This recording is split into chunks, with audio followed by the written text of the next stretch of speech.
Chapter 540. Haha, I'd like to see where you can go. Prince Duanyang sneered with a trace of sarcasm on his face. However, this trace of sarcasm soon turned into doubt and he turned to look downstairs. Rumble! An unusually orderly sound of footsteps suddenly rang in their ears. Looking down the stairs, they saw that the shopkeeper and waiters of the restaurant, as well as the guests downstairs, were all squatting on the ground with their hands over their heads. A group of armored guards filed in through the door. The arrows in the hands of more than 10 soldiers in the front row were already aimed at them. The sharpness of the arrowheads was chilling. Imperial Guards! What's going on? Why are the Imperial Guards here? The more than 10 playboys were immediately scared out of their wits. The Imperial Guards were the Emperor's guards. Their duty was to guard the palace and protect the Emperor. Every time the Imperial Guards appeared, they represented the Emperor's will. Who dared to move at this time? The people upstairs. Put down your weapons. A man who looked like a general walked out from the back and looked at them coldly. Clang! Royal Prince Duanyang turned around to look at this scene. His forehead was covered with cold sweat and the saber in his hand fell to the ground. He was terrified, but he still didn't know what was going on. Why were the palace guards here? The few servants who were holding weapons naturally squatted on the ground with their hands over their heads.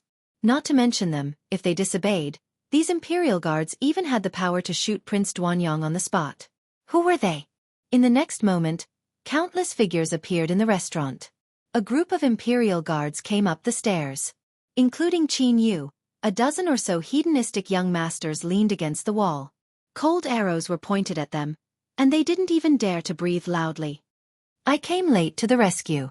Please forgive me, princesses.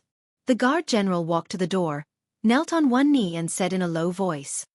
Princess. Prince Duanyang only felt that his vision was a little black. He finally knew why County Magistrate Lu just turned around and left. Damn, why was the princess here? What did he do just now? Did he use a saber in front of the princess? And there were 2 of them. At this time, Prince Duanyang was not only a little black. If it weren't for the wall, he would have collapsed. Qin Yu's face was also pale. Who would have thought that someone as noble as the princess would actually eat in such a restaurant? If the 2 of them were already in such a state, then the clothes of those whose statuses were lower than theirs were already drenched in cold sweat. They could feel the murderous aura from the guards even when they turned their heads. This time, they were afraid that something big had happened. Aya, what are you doing? You can't even let me eat properly. The Tsundra Lolita stood up from her seat and pulled Yongning's hand. She said, how disappointing. Let's go back and eat our braised prawns. Li Yi shook his head. With such a thing happening, he probably couldn't eat the braised prawns anymore. Just look at this Royal Prince Duanyang and little Duke Qin. Do they have nothing better to do? Why did they have to provoke the 2 princesses? Can't you just sit down and eat? Li Yi felt that Miss Zheng's breathing was a little disordered and her body was trembling a few times. He hurriedly turned around to support her and asked, what's wrong? Are you not feeling well? Xing Zumo waved her hand. After she stood firm, she looked at Li Yi and asked, Princess. Princess. Li Yi shrugged, pointed to the 2 little girls, and introduced them. Let me introduce you again. This is Princess Xiaoning, and this is Princess Yongning. You. Help me a little. Zheng Zumo held Li Yi with one hand and looked at the 2 girls that she couldn't be more familiar with a face full of disbelief. Cinny and Bing Ning, weren't they his? Weren't they the children of his distant relatives? How could they become princesses? In other words, the one that she had hugged and kissed and almost fell on the swing was actually the princess? This news was so unexpected and shocking that she couldn't accept it for a while. Xiao Cui, who was on the side, looked even paler than before. She grabbed the corner of Zheng Zumo's clothes, and her body was trembling slightly. Let's go. Li Yi sighed. The outside world was indeed dangerous. A good meal could end up like this. This time, he probably wouldn't even be able to go home. When he walked out of the door, he looked at Qin Yu and Duanyang, who were squatting in the corner, and shook his head helplessly. It was simply a sin. Zheng Zumo and Xiao Cui came out in a daze, and even the matter of young Duke Qin was temporarily forgotten. Outside the Drunken Moon Inn, the Imperial Guard General said to Li Yi, Lord Li, this matter concerns Her Royal Highness. Please come with us to the palace. Li Yi nodded and said to the Li family guard standing at the door, "Send Miss Zumo back first. Tell the madam that I may come back later." The Imperial Guard General hesitated for a moment and said, "Lord, these two girls." Li Yi waved his hand and said, "This matter has nothing to do with them. Let's forget it." The Imperial Guard General looked at the gray-robed old man beside him. Seeing him nod, he didn't speak anymore. Zhang Zumo's mind was a bit chaotic at the moment. She really should go back and think about it. When she was sent away by the guard, her expression was still a bit blank. When Li Yi and the two princesses returned to the palace, they could take a carriage, but the others didn't have this treatment. The distinguished young Duke Qin, Duanyang, and more than 10 famous playboys in the capital were escorted by the imperial guards through the streets and alleys. It could be said that they were in the limelight. Since it concerned the two princesses, it naturally couldn't be treated lightly. The imperial guards had already entered the palace to report to the emperor. At the same time, news was also spread to some of the noble families in the capital. In the Ministry of Revenue, an assistant minister with the surname Zhang had just come out from the minister's office with a slightly excited expression on his face. Some of the news that the minister had just informed him made him feel quite proud. Everyone knew that the Ministry of Revenue was in short supply of mathematics talents. After all the twists and turns, his son had finally entered the mathematics school. If he wanted to work in the Ministry of Revenue in the future, it might be much easier to use his connections. When the king of Shu ascended the throne, the Zhang family, which had suffered a great disaster before, would probably rise again. Thinking of this, his face naturally revealed a trace of a smile. However, this smile did not last for long as a person hurriedly ran in from outside. After seeing him, the person said in a panic, "Lord Sung, something bad has happened. The young master has been captured by the imperial guards." What? Hearing this, Assistant Minister Zheng's expression changed drastically. He immediately asked, "What is going on? How did he offend the imperial guards?" The person shook his head and said, "This subordinate doesn't know the specifics. I only know that His Majesty is very angry." Including Duanyang, young Duke Qin, and more than 10 young masters of noble families, they are all kneeling in front of the palace gates. His Majesty? His Majesty is very angry? Assistant Minister Zheng's expression became even more terrified. He immediately said, "Prepare the carriage, we're going to the Qin residence." At this moment, there was more than one person who had the same reaction as Assistant Minister Zheng.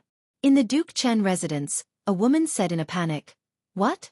Li Sen has been captured? Master, you have to save Li Sen." Chen Chong's expression was gloomy. After a moment, he strode out of the residence. "Prepare the carriage, I want to enter the palace." In the Qin residence, Minister Qin frowned as he looked at the panicking Assistant Minister Zheng. However, he didn't know what exactly had happened. Not long after, a carriage drove out of the Qin residence and headed in the direction of the palace gates. More than 100 imperial guards escorting more than 10 hedonistic sons through the streets was a shocking scene. The commoners of the capital had never seen such a scene in their entire lives. Within an hour, all sorts of rumors had spread throughout the capital. At the same time, many of the wealthy families and officials' residences were in an even greater uproar. Chapter 541. In the Hall of Diligent Government, Li Yi looked up at Emperor Jing and said helplessly, "Your Majesty, if you look at me like that, I will be embarrassed." Emperor Jing raised his eyebrows and said angrily, "You will be embarrassed?" His words were a bit too much. It was human nature to be embarrassed. Unless one's skin was thick to a certain extent, everyone would have this kind of feeling. Was the old emperor scolding him in a roundabout way? What a heartless guy. Over the past year, he had helped him a lot. Not to mention the matter of Tian Fa, when the people of the Qi kingdom came from far away to humiliate the Jing kingdom, who helped the old emperor to save the face of the Jing kingdom when the Jing kingdom was at a disadvantage. When there was a shortage of mathematicians in the kingdom of Jing, who had spared no effort and stayed up all night to compile teaching materials. Who had spared no effort to cultivate a group of qualified mathematicians. Had they reaped any benefits from this? Besides, when his eldest daughter was besieged by the courtiers, who tried all kinds of ways to help her solve those troubles and recruited a large number of younger brothers, younger sisters. Even his 2 youngest daughters, he had accompanied them for 2 months and played with them. One of them even wanted to rely on him for a lifetime. Was it easy for him? The royal family was a group of ungrateful wolves. Li Yi used his own experience to prove that this sentence was correct. Isn't this a trap you set for them? Emperor Jing stood up and looked at him and asked. Li Yi was stunned and said, I have no grudge against them. Why would I harm them? No grudge? Emperor Jing was stunned and said, You said no grudge. Li Yi thought for a while and it seemed that there were some grudges. However, how long had he been in the capital? How many enemies could he have made? It was nothing more than the king of Shu, the Cui family, the Chen family, the Qin family, Assistant Minister Li of the Ministry of Works, Assistant Minister Zhang of the Ministry of Revenue, the Ministry of Rights. There were only dozens of people recorded in the small notebook. Was it a lot? The reason why he had offended these people was because he wanted to help the old emperor. But now, he was blaming himself instead. He was an ingrate. Li Yi said with some grievance. Your Majesty, you can go and ask. I just took the 2 princesses out for a meal today. I didn't provoke anyone, but I encountered such a thing. I'm also very helpless. Jing Di looked back at the gray-clothed old man in the corner. The old man nodded helplessly. This time, it was really not County Magistrate Li's fault. The princess left the palace secretly, so she couldn't easily reveal her identity. In addition to hiding the princess's identity, County Uncle Li was really bullied by others this time. This Minister of Offerings in the palace would naturally not lie to him. Emperor Jing looked at Li Yi with a puzzled expression. Was it really not him who was causing trouble this time? He was indeed a little depressed just now. The 2 princesses leaving the palace had been hidden from all the courtiers. After this incident, he was afraid that this matter could not be hidden anymore. There would be many people making a big fuss about this matter. He was afraid that he would have a headache for a while. At this moment, seeing Li Yi's expression, he had some doubts about his guess, but he also felt a little guilty. Forget it, forget it. You can go. In order to cover up the embarrassment, Jing Di waved his hand and said, I'll leave. Li Yi sighed and turned to walk out of the hall. His back looked bleak and lonely, which made Jing Di feel a little more guilty. The gray-clothed old man behind him respectfully asked, Your Majesty, Prince Duanyang and young Duke Qin. Jing Di's face turned cold and said coldly, They offended the princess. Let them kneel first. 10 hours later, each of them will be punished with 40 floggings. Let the palace guards execute it. When Li Yi walked out of the palace gate with his hands behind his back, he looked to the side with interest. More than a dozen people were facing the palace wall and kneeling uniformly. It was a different scene. Unfortunately, it was already autumn. If it was 3 months ago, when the summer was the hottest, they would not kneel much. They would just kneel here for 4 hours, and then they could ask someone to collect the corpses. What a pity, what a pity. He sighed. In the distance, Feng was already sitting in the carriage waiting for him. The weather was not hot, but the foreheads of Prince Duanyang, young Duke Qin, and other playboys were full of sweat. No one thought that there were 2 princesses sitting in that room. If they had known, they would not have dared to use a knife in front of the little princess even if they had 10 more guts. Just now, their lord had been here and was now in the palace asking to see the emperor. This time, it was impossible to kill them, but they were afraid that they would lose a layer of skin. Thinking of County Earl Li, who had been calm from the beginning to the end, everyone could not help but gnash their teeth with hatred. He simply dug a pit in advance, waiting for them to jump into it. From the first time he met young Duke Qin, he had been guiding them step by step. Later, he attacked Prince Duanyang and deliberately angered him. It must be his plan. After sorting out this matter in their hearts, everyone was secretly shocked. This seemingly harmless County Earl Li was really too sinister. After this matter, more than half of the people present listed him as a person who could never be offended in this life. At this time, in the Hall of Diligent Government, a large number of people knelt down. I failed to teach my son well and offended the princess. Please punish me, Your Majesty. An official knelt on the ground and said loudly, I am guilty. There were more than a dozen people kneeling in the hall. At this moment, they all knelt on the ground and said loudly. Prime Minister Qin, who was noble, stood quietly with Prime Minister Shen and did not speak. You have taught a group of good sons. Emperor Jing glanced at the crowd and said coldly, flirting with good families, distorting black and white, threatening important officials of the imperial court with a knife, and frightening the 2 princesses. I would like to ask, who gave them the courage to do so? It was rare for His Majesty to be angry. Everyone was silent and did not dare to speak again. Emperor Jing looked at them and said coldly, "Are the laws of our Jing kingdom just decorations in their eyes?" The officials could only bow their heads and listen to the scolding. Their children had made such a big mistake. It was nothing to be scolded by His Majesty. It would be good if they were scolded, but it would be a big problem if they were not scolded. 40 floggings were personally carried out by the imperial guards. It was estimated that they would have to lie at home for at least 10 days or half a month before they could get up. Of course, this was already His Majesty's mercy for the sake of many of them. Unfortunately, it was said that the boy of the Qin family had just recovered from a serious injury. If these 40 floggings were carried out, he would probably die. Of course, His Majesty Prime Minister Qin still had to take into account. He would not be beaten to death, but at least he would be half dead. After a quarter of an hour, Emperor Jing waved his hand and said, "Take him back and discipline him well. If there is a next time, I will not let him off so easily." "Thank you, Your Majesty, for your mercy." After hearing the punishment, everyone felt relieved and quickly said. At this moment, an assistant minister of the Ministry of Rights who had just stood up, suddenly stepped forward and asked, "May I ask Your Majesty, why are Princess Xiaoning and Princess Yongning not in the palace but in a small restaurant in the capital?" As soon as these words came out, the expressions of several people immediately changed. Now that this matter was brought up, had Assistant Minister Chen lost his mind? Emperor Jing raised his eyebrows and said, "Princess Yongning is suffering from an illness of loss of her soul. These days, she has been receiving treatment outside the palace. For the sake of her safety, this matter should not be made public." No one could find fault with this reason. Assistant Minister Chen nodded and raised his head to ask, "What about Princess Xiaoning?" Emperor Jing glanced at Assistant Minister Chen and took a sip of the tea on the table. He waved his hand at Changda and asked, "How many floggings did I say they should be flogged?" "Reporting to Your Majesty, 40 floggings." Changda bowed and said, "The two princesses have suffered quite a fright this time. 40 floggings is still too little. Change it to 80. Emperor Jing ordered and then turned his head to ask, "What did Assistant Minister Chen just say?" "I have nothing to say." Assistant Minister Chen's expression changed. He gritted his teeth and lowered his head as he spoke. Imperial Father, quickly come and see what our new bracelets are like. Isn't it beautiful?"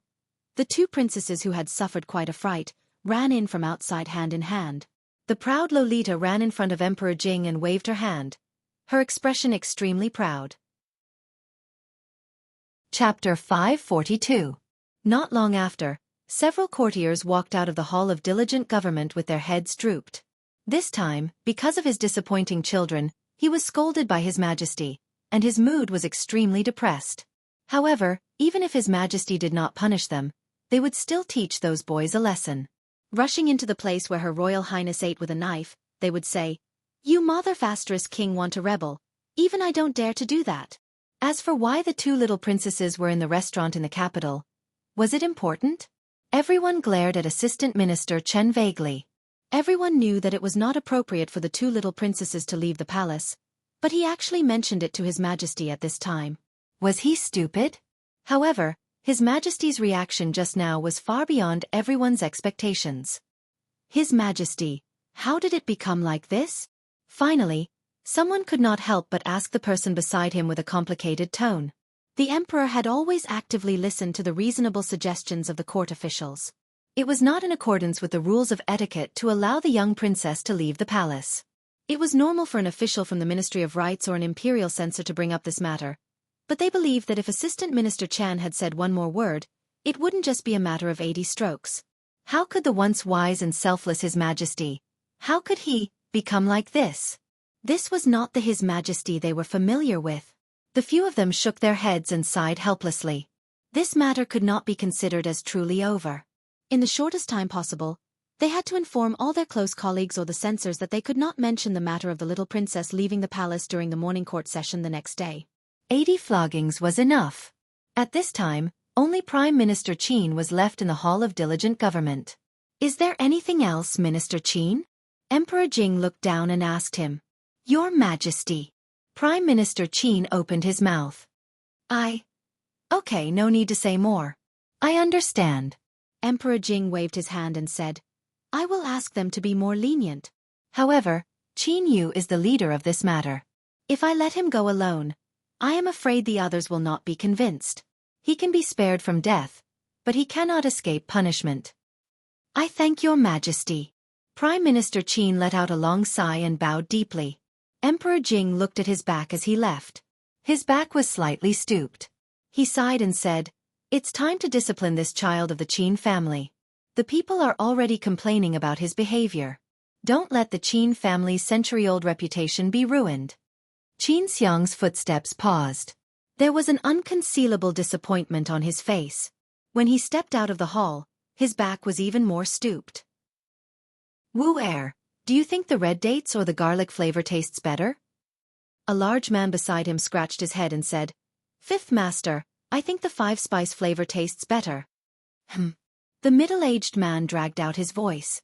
Seeing this, the large man immediately said, "The garlic flavor. Of course, the garlic flavor tastes better." The middle-aged man threw the bag in his hand over and said, "Since the garlic flavor tastes better, these are all for you." The large man's face showed a bitter expression. He glanced around and his eyes suddenly lit up. He said, "Fifth master, it seems that the beating is over. Should we go over and bring the little duke over?" In reality, beside the surrounding carriages, countless figures had already jogged over to the palace wall and carried their young masters back. They had him lie down on the soft cushion that had been prepared in the carriage.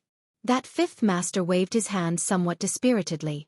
2 men quickly ran over and carried the fainted Qin Yu back. When they saw a certain part of his body, even though they were made of iron, they couldn't help but suck in a breath. This was simply beaten to a pulp. Naturally, the 2 of them deeply sympathized with their little duke's experience. The outside world was still too dangerous for the little duke. How good would it be to be grounded at home? At least he wouldn't be beaten into a sieve. Wu Er glanced at the inside of the carriage and covered his eyes. He secretly sighed and said, "What a sin!" After the few playboys were punished, they were quickly carried back. There was no more excitement to watch. The people also dispersed in disappointment, leaving behind a ground full of melon seed shells. At the entrance of the Hall of Diligent Government, Changde bowed to the woman in the palace dress in front of him and said, "Your Highness, please go back." The 2 little princesses were frightened today. His Majesty is comforting them inside. He won't see anyone.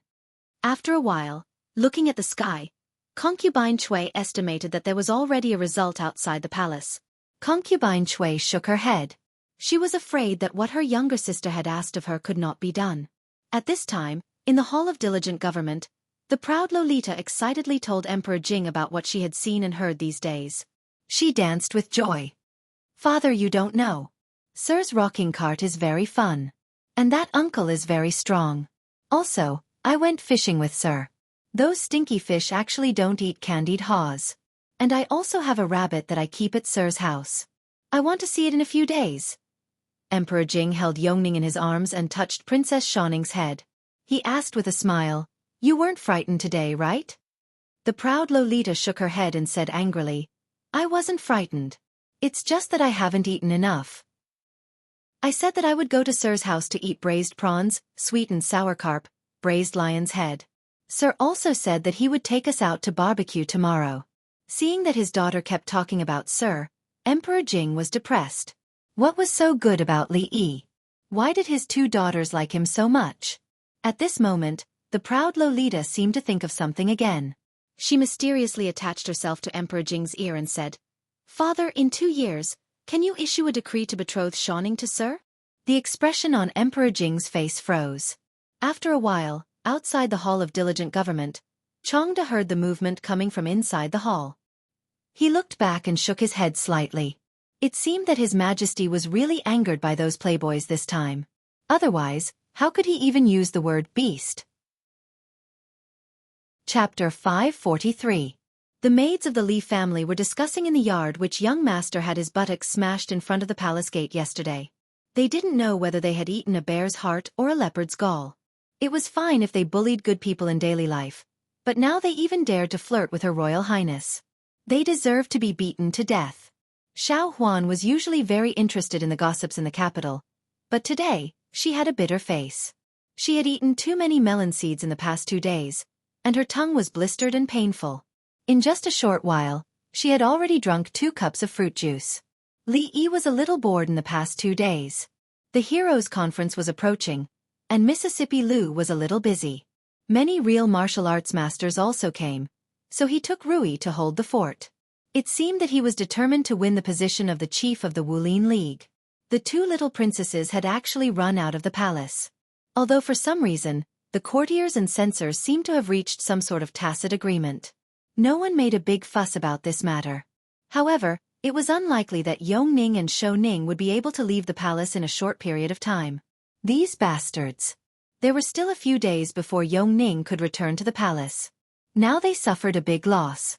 He had to find a chance to talk to the old emperor and see if he could make up for it. However, this matter had to be put off for a few days. These days, every time he thought of the old emperor, he would have an ominous premonition.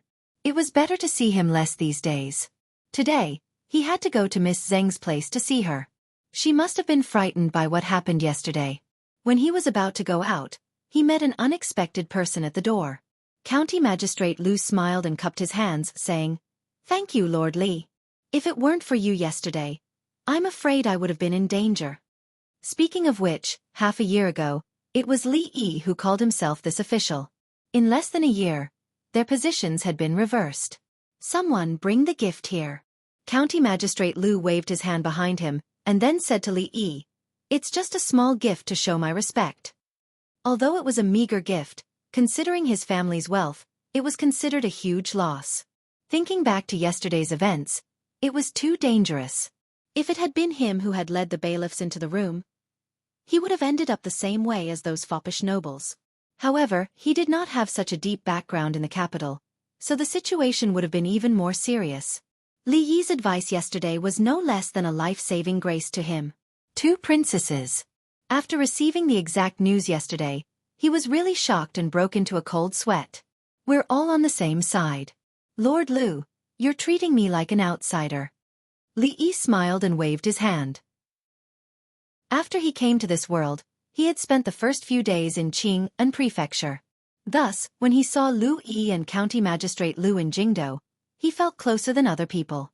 What's more, County Magistrate Lu's position as the capital magistrate was beneficial to him. County Magistrate Lu said hurriedly, "Etiquette is necessary." Since he said so, Li Yi naturally couldn't refuse.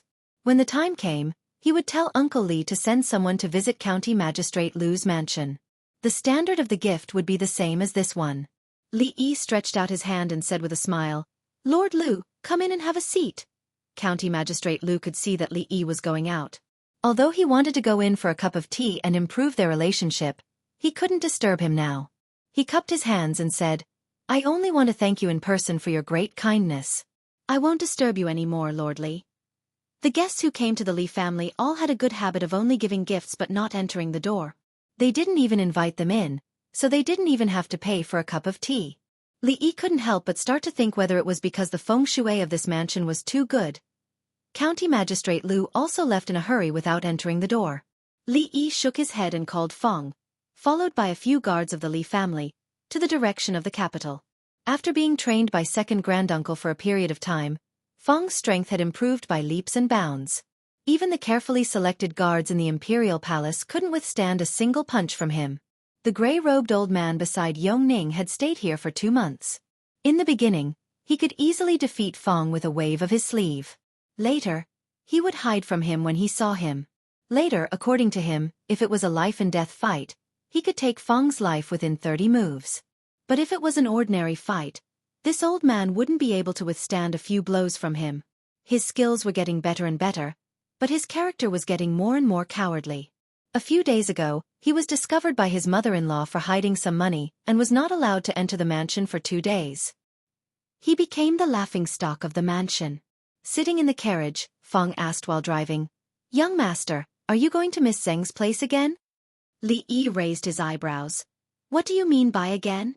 Only then did Feng realize that he had asked the wrong question, so he corrected himself. "Young master, are you going back to Miss Zheng's place today?" Climbing into the carriage again, Feng sighed and leaned against the carriage. A rare trace of disappointment appeared on his face as he asked, "Young master, have you never thought of taking a concubine? Why do you want to take Lil Hong back?" Li Yi looked at him and asked.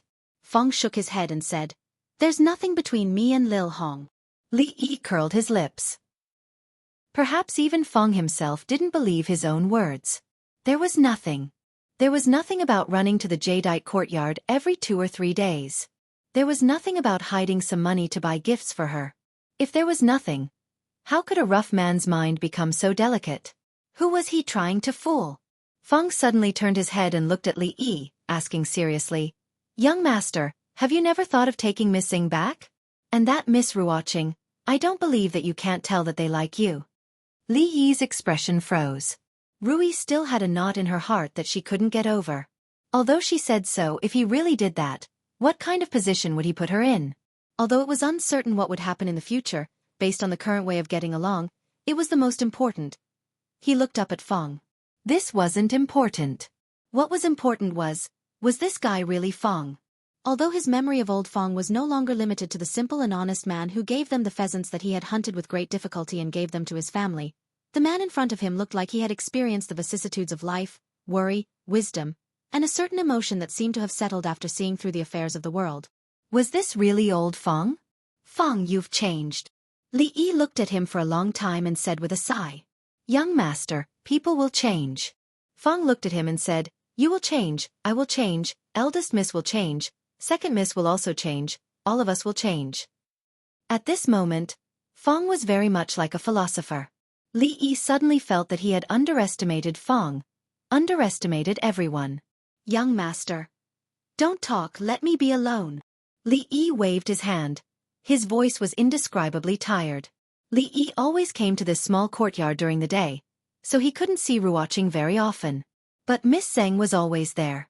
As the chief designer, she only needed to draw in the room, so she didn't have to run around.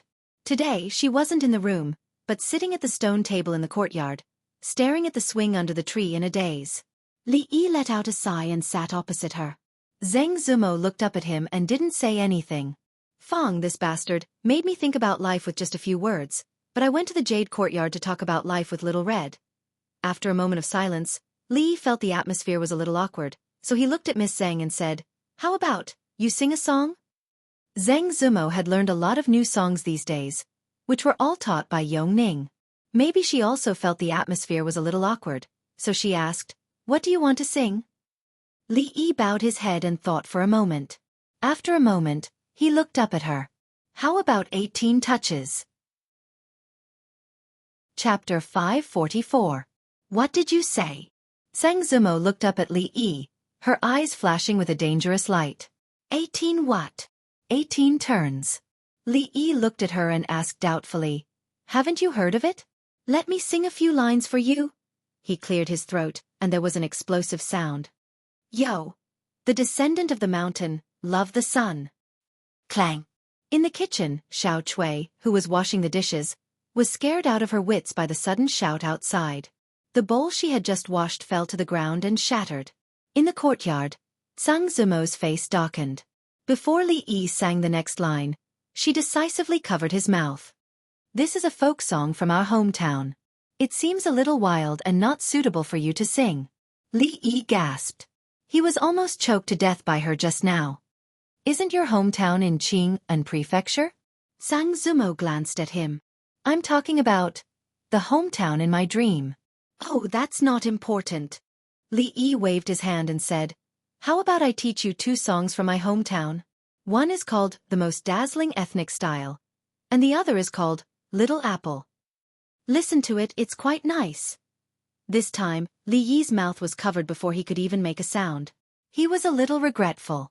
If the middle-aged women in this world also danced in the square, he would definitely build a few more big squares in the capital for free. Zhang Zumo looked at him and asked with some anger in her tone, "Didn't you say that Cinny and Bing Ning are the children of your relatives?" The 2 little girls were gone, and Miss Zheng was not even willing to sing. It was time to reflect on herself. Yes, the surname Li is one family in the world. Within 500 generations, there must be some relatives.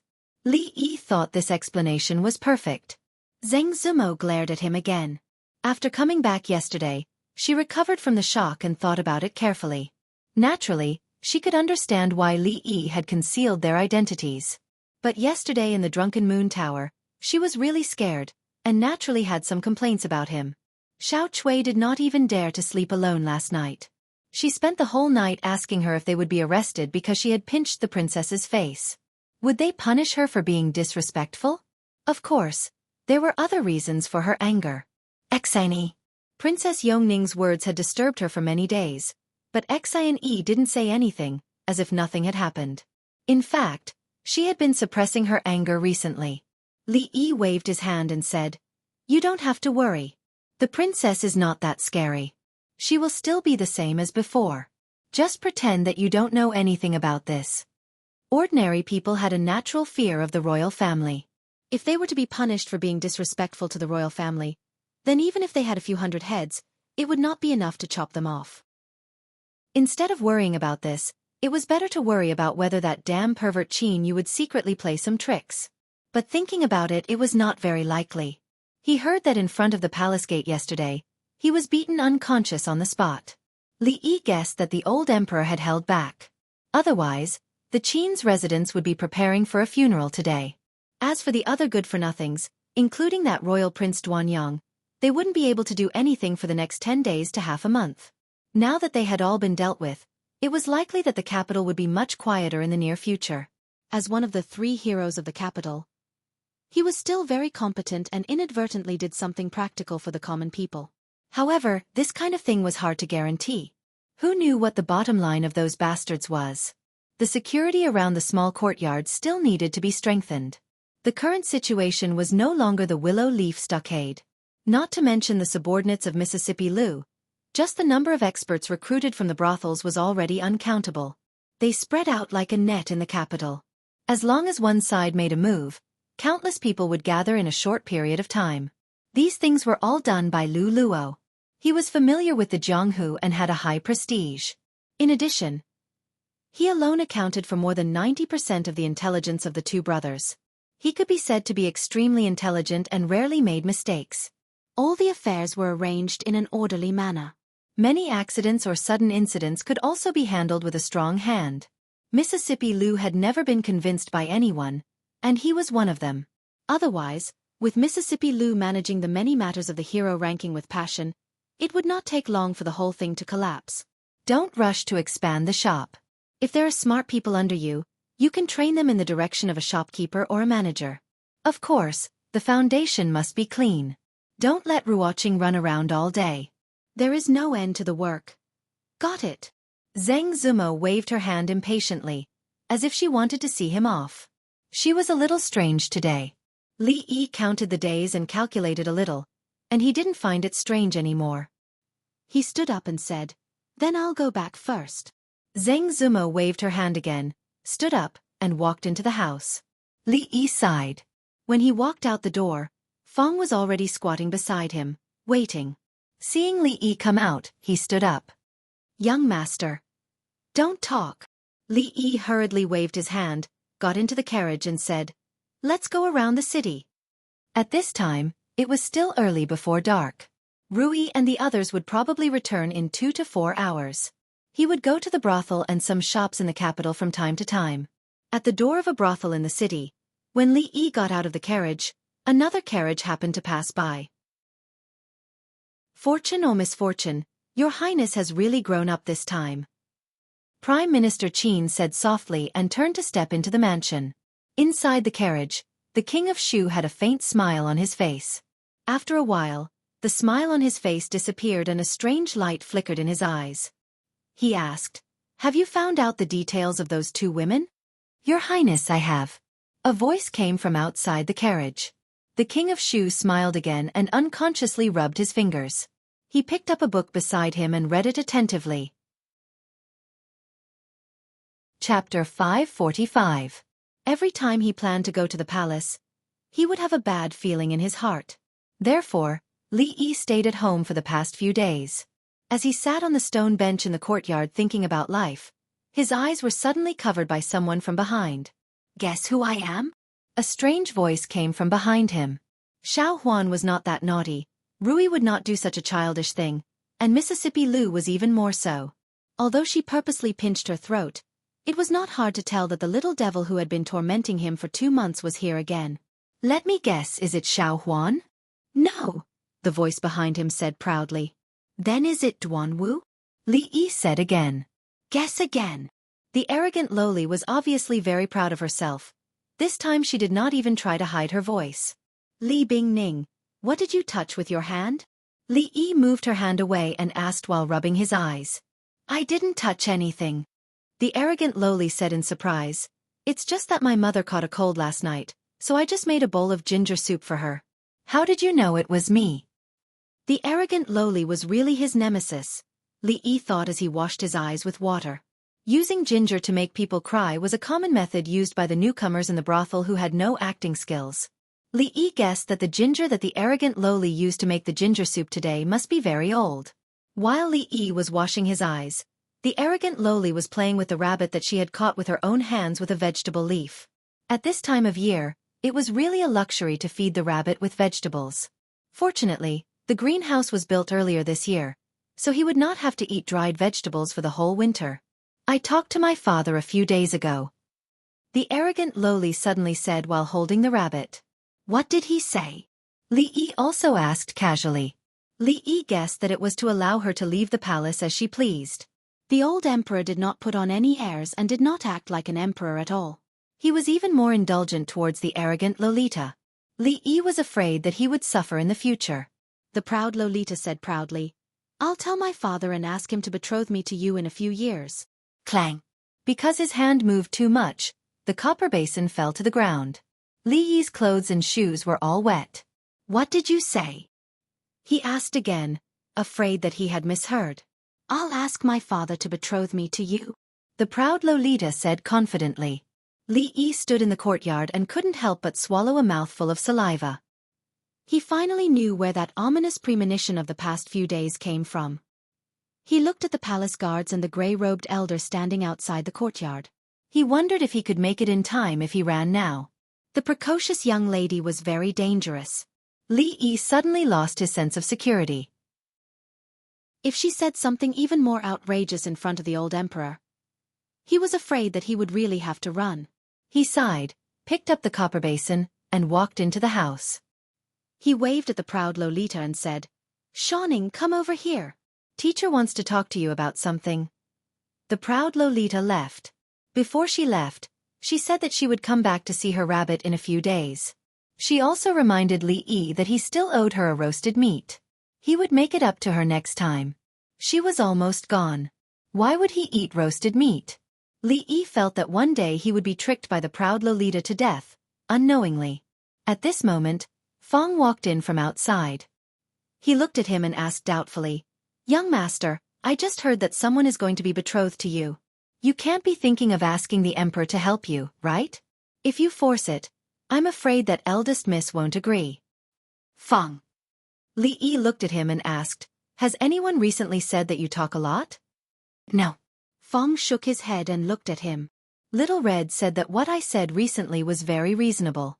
What do you think, young master? Li Yi looked at him and said seriously, From now on, you are not allowed to speak in front of me. Fong nodded and began to gesture something with his hands. What a mess. After a while, Li Yi waved his hand and asked, What do you want to say? Old Fong pointed at his mouth with an innocent look on his face. Li Yi took a deep breath and said, You can say something. Fong nodded and said, Something has happened at Miss Zhang and Miss Wan's place these days. What is it? Li Yi looked at him and asked. 1 second, 2 seconds, 10 seconds. What is it? Li Yi asked again. Fong pointed to his mouth again. Li Yi felt that his temper had become much better recently. He sighed and said, The few greenhouses in the farm are a bit busy these days. Why don't you come back to help? It's closer to home. Recently, there have been a lot of idlers around Miss Zhang and Miss Wan's place. Recently, a lot of idlers have been appearing around the place where Miss Zhang and Miss Wan live. They seem to be up to no good. I had some men catch a few of them, but they didn't get anything out of them. Later some experts came. Fortunately, some of the men we sent out were quite strong. 2 of our men were injured. Yesterday, I stayed there for the whole afternoon, but I didn't meet anyone else. Young master, Should we send some more men to guard the place? Lao Feng finished his words fluently in one breath. Sure enough, there were still people who didn't know what was good for them. Li Yi's face darkened slightly. He asked, "How many of our people are on the heaven list now?" Feng thought for a while and said, "A dozen. Please send 2 people over. Send 10 more masters on the earth list." Since Mississippi Lu established the Lu Alliance, the number of women on the heaven list suddenly increased. Those who received guidance from her were extremely respectful to her and Rui. Sometimes, Li Yi was also amazed that there were so many women in the world who were crazy about martial arts. Naturally, they didn't just practice martial arts. Sometimes, they would also have some tasks, most of which were related to the brothel. There should be no problem if the masters on the heaven list were to watch them for a while. As for Wan Ruoqing's travel, there was no need to worry at all. As the head of the brothel, she had extraordinary security around her. If they were just ruffians, it would be fine. If someone really went crazy and invited powerful people, it would be guaranteed that nothing would go wrong. It didn't matter who it was for the time being. Anyway, there were only a few people. According to the current situation, they would get revenge sooner or later. As for now, it was all on the King of Shu. By the way, young master, there's one more thing. As if thinking of something, Feng took out a piece of paper from his sleeve and said, "I almost forgot. Someone just sent this, saying that it's from Qin's mansion." Qin's mansion? Li Yi took the paper from him and opened it. After reading it, a look of surprise appeared on his face. He read it again, and the expression on his face was somewhat indescribable. Prime Minister Qin? Why would Prime Minister Qin invite him over? Were they familiar? Was it a trap? Speaking of which, he was indeed not a stranger. Not only did he have a grudge against Qin Yu, but he had also ruined many things for Prime Minister Qin and the King of Shu. It couldn't be said that their hatred was as deep as the sea, but there was still a lot of hatred between them. As a result, the content of this piece of paper was somewhat thought-provoking. It's just 2 women, and you still haven't settled them. What do I want you for? The King of Shu looked at the people below and asked lightly. A young man said in fear and trepidation, "Your Highness, it's really because there's an expert beside that woman. We can't get close to her." 2 of those idlers had their legs broken, and the experts in the king's mansion also encountered a strong enemy. Their chances of winning were not high, so they had no choice but to retreat. "I'll give you another half a month. If you still can't do what I told you, then don't come back. Leave." The King of Shu glanced at them, waved his hand, and said impatiently. The few people hurriedly retreated as if they had been granted amnesty. The King of Shu looked at a name on the paper in his hand and clenched his fist. The paper was immediately crumpled into a ball. The humiliation that day, I will definitely return it 100 times over. A suppressed and gloomy voice came from the hall, and then there was no more sound. Chapter 546. Sitting in the carriage, Feng said worriedly, "Young master, that Qin guy is not a good person. Do we really have to go? What if he brings people to ambush us inside? Won't we be too few?" Sitting in the carriage, Li Yi didn't know why Prime Minister Qin invited him to Qin's mansion. Whether it was a trap or some other purpose, he had to go and have a look after receiving the invitation from the Prime Minister. And Prime Minister Qin invited him so openly, so he didn't have to worry about his safety. If something really happened, he would be the one with a bigger headache. In case of any accidents, he originally wanted to let Mississippi Lu accompany him, but she was really busy recently, and Rui's identity was not very suitable. After thinking about it, he brought Feng. The carriage stopped in front of Qin's mansion. Li Yi got off, waved his hand and said, "Okay, find a place outside and wait. Nothing will happen." A servant of Qin's mansion had already come over and asked respectfully, "Are you Mr. Li?" Li Yi handed over the invitation in his hand. After the servant saw it, he immediately said, "Mr. Li, please. Master is waiting for you inside." The attitude of the servant of Qin's mansion made Li Yi feel a little surprised. It seemed that today was not like what he had imagined. It did not seem to be a punitive expedition against him. After all, he had a deep grudge with the heir to the Qin family. A few days ago, he accidentally cheated him a little. It was reasonable for the Qin family to make trouble for him because of these things. Feng and several guards sat under a big tree opposite, glancing at Qin's mansion from time to time. Led by the servant, Li Yi walked through Qin's mansion and looked around. Qin's mansion was not like what he had imagined. Although it was still beyond the reach of ordinary people in terms of scale and other aspects, it was still a little simple for the Prime Minister who was above tens of thousands of people. There were not many maidservants on the way. They were just quietly working, looking a little lifeless. They were not like the maidservants in his family. Although they did a lot of work, they chattered all day and did not look like maidservants. They were the only ones in the capital. Brother Lu's words are too biased. Who said that women enjoy leisure? Men go to war at the border while women weave at home. They farm during the day and spin cotton at night. They work hard day and night. A voice came from the front. He didn't expect that there would be people in the Qin manor who liked to listen to dramas. It was actually Hua Mulan. Li Yi saw a middle-aged man who looked familiar walking over from the front. He was humming a part of the song and it was all in tune. It was not until he saw the man coming from behind that Yi that he saw him that Yi. The man saw Li Yi and was stunned. Then, his expression quickly returned to normal. He followed behind the middle-aged man and passed by Li Yi. The middle-aged man took a few steps and suddenly turned around. He pointed at Li Yi and asked the servant, "Who is this? Why have I never seen him before?" The servant hurriedly replied, "Fifth Master, this is Li Yi, County Uncle Li.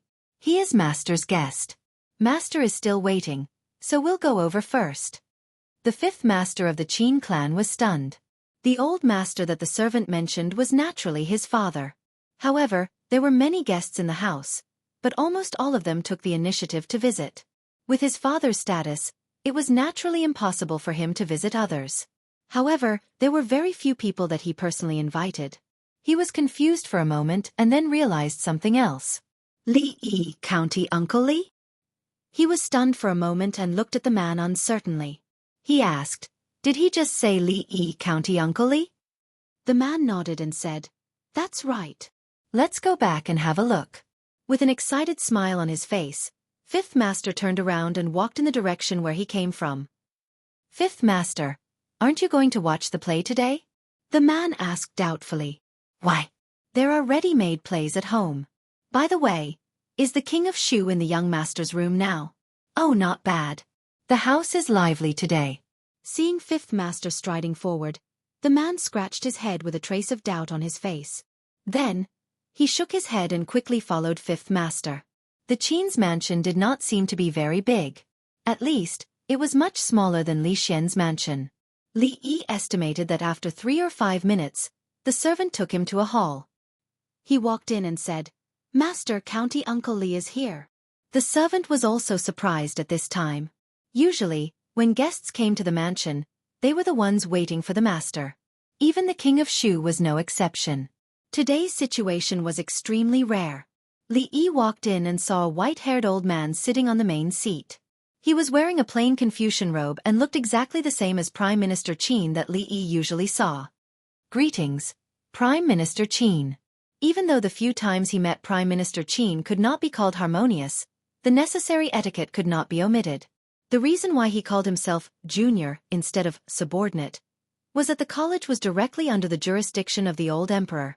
Even the prime minister had no right to intervene. In fact, he did not have a superior and subordinate relationship with the officials of the court. "Sit." Prime Minister Qin stretched out his hand and said straightforwardly. There was a short table between the two chairs. Li Yi could not sit on the lower seat and shout while talking. After glancing at Prime Minister Qin, he sat on the other chair. "You must be very surprised that I invited you here today, right?" Prime Minister Qin looked at Li Yi and spoke straightforwardly. "It is indeed a little surprising." Li Yi nodded and said, "Serve the tea." Prime Minister Qin gave a rare smile. He did not seem to be in a hurry to get to the main topic. After waving to the door, a servant from the Qin residence walked in. This tea originated in Songzhou and was given by His Majesty. It is the best of the tributes and cannot be tasted normally. Prime Minister Qin was actually in the mood to introduce tea, which made Li Yi even more puzzled. He did not know what medicine the Prime Minister was selling. However, he was not in a hurry. He smiled and said, "In that case, I will be in luck today." The servant girl who poured the tea carefully handed a cup of tea to Prime Minister Qin and the other to Li Yi. Her hands were trembling slightly, causing the lid and the cup to collide with each other, making clanking sounds. Seeing this, Li Yi immediately became vigilant. It was just pouring tea, but she was so scared. Could it be that the tea was poisoned? He looked up at the servant and found that her face was covered with a thin veil. Could it be a masked assassin? As Li Yi thought of this, he held the chair with one hand. Prime Minister Qin frowned and asked in a low voice, "What's the matter?" "Master, I'm not feeling well," the servant said with a trembling voice. Prime Minister Qin's face eased and said, "Since you're not feeling well, go back to your room and rest.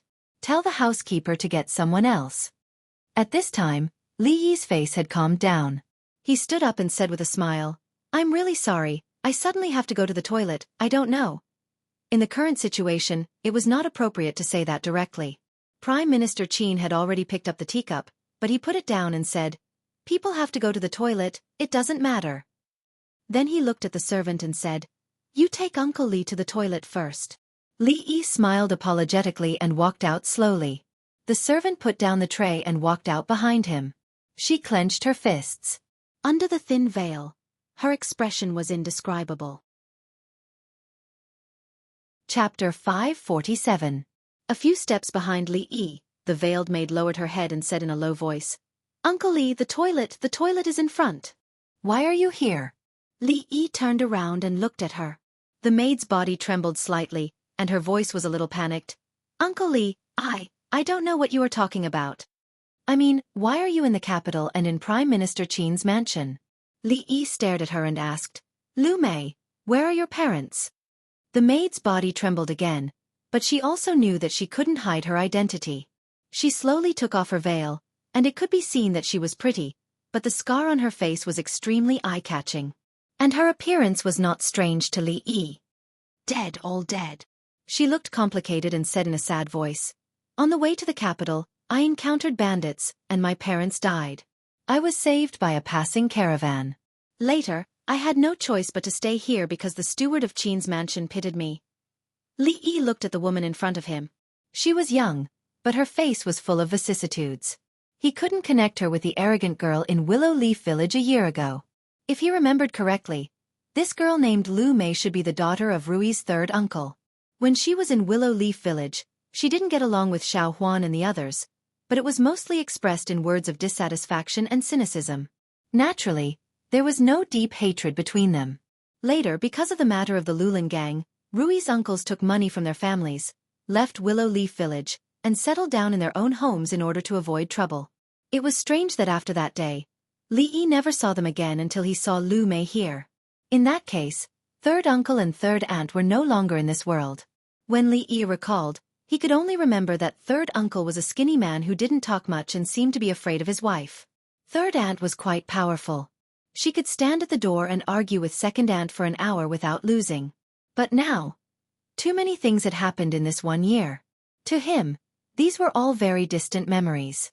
The enmity with the Lu clan had been reduced to dust a long time ago. Li Yi looked at her, thought for a moment, and asked, "What are your plans for the future?" "Plan?"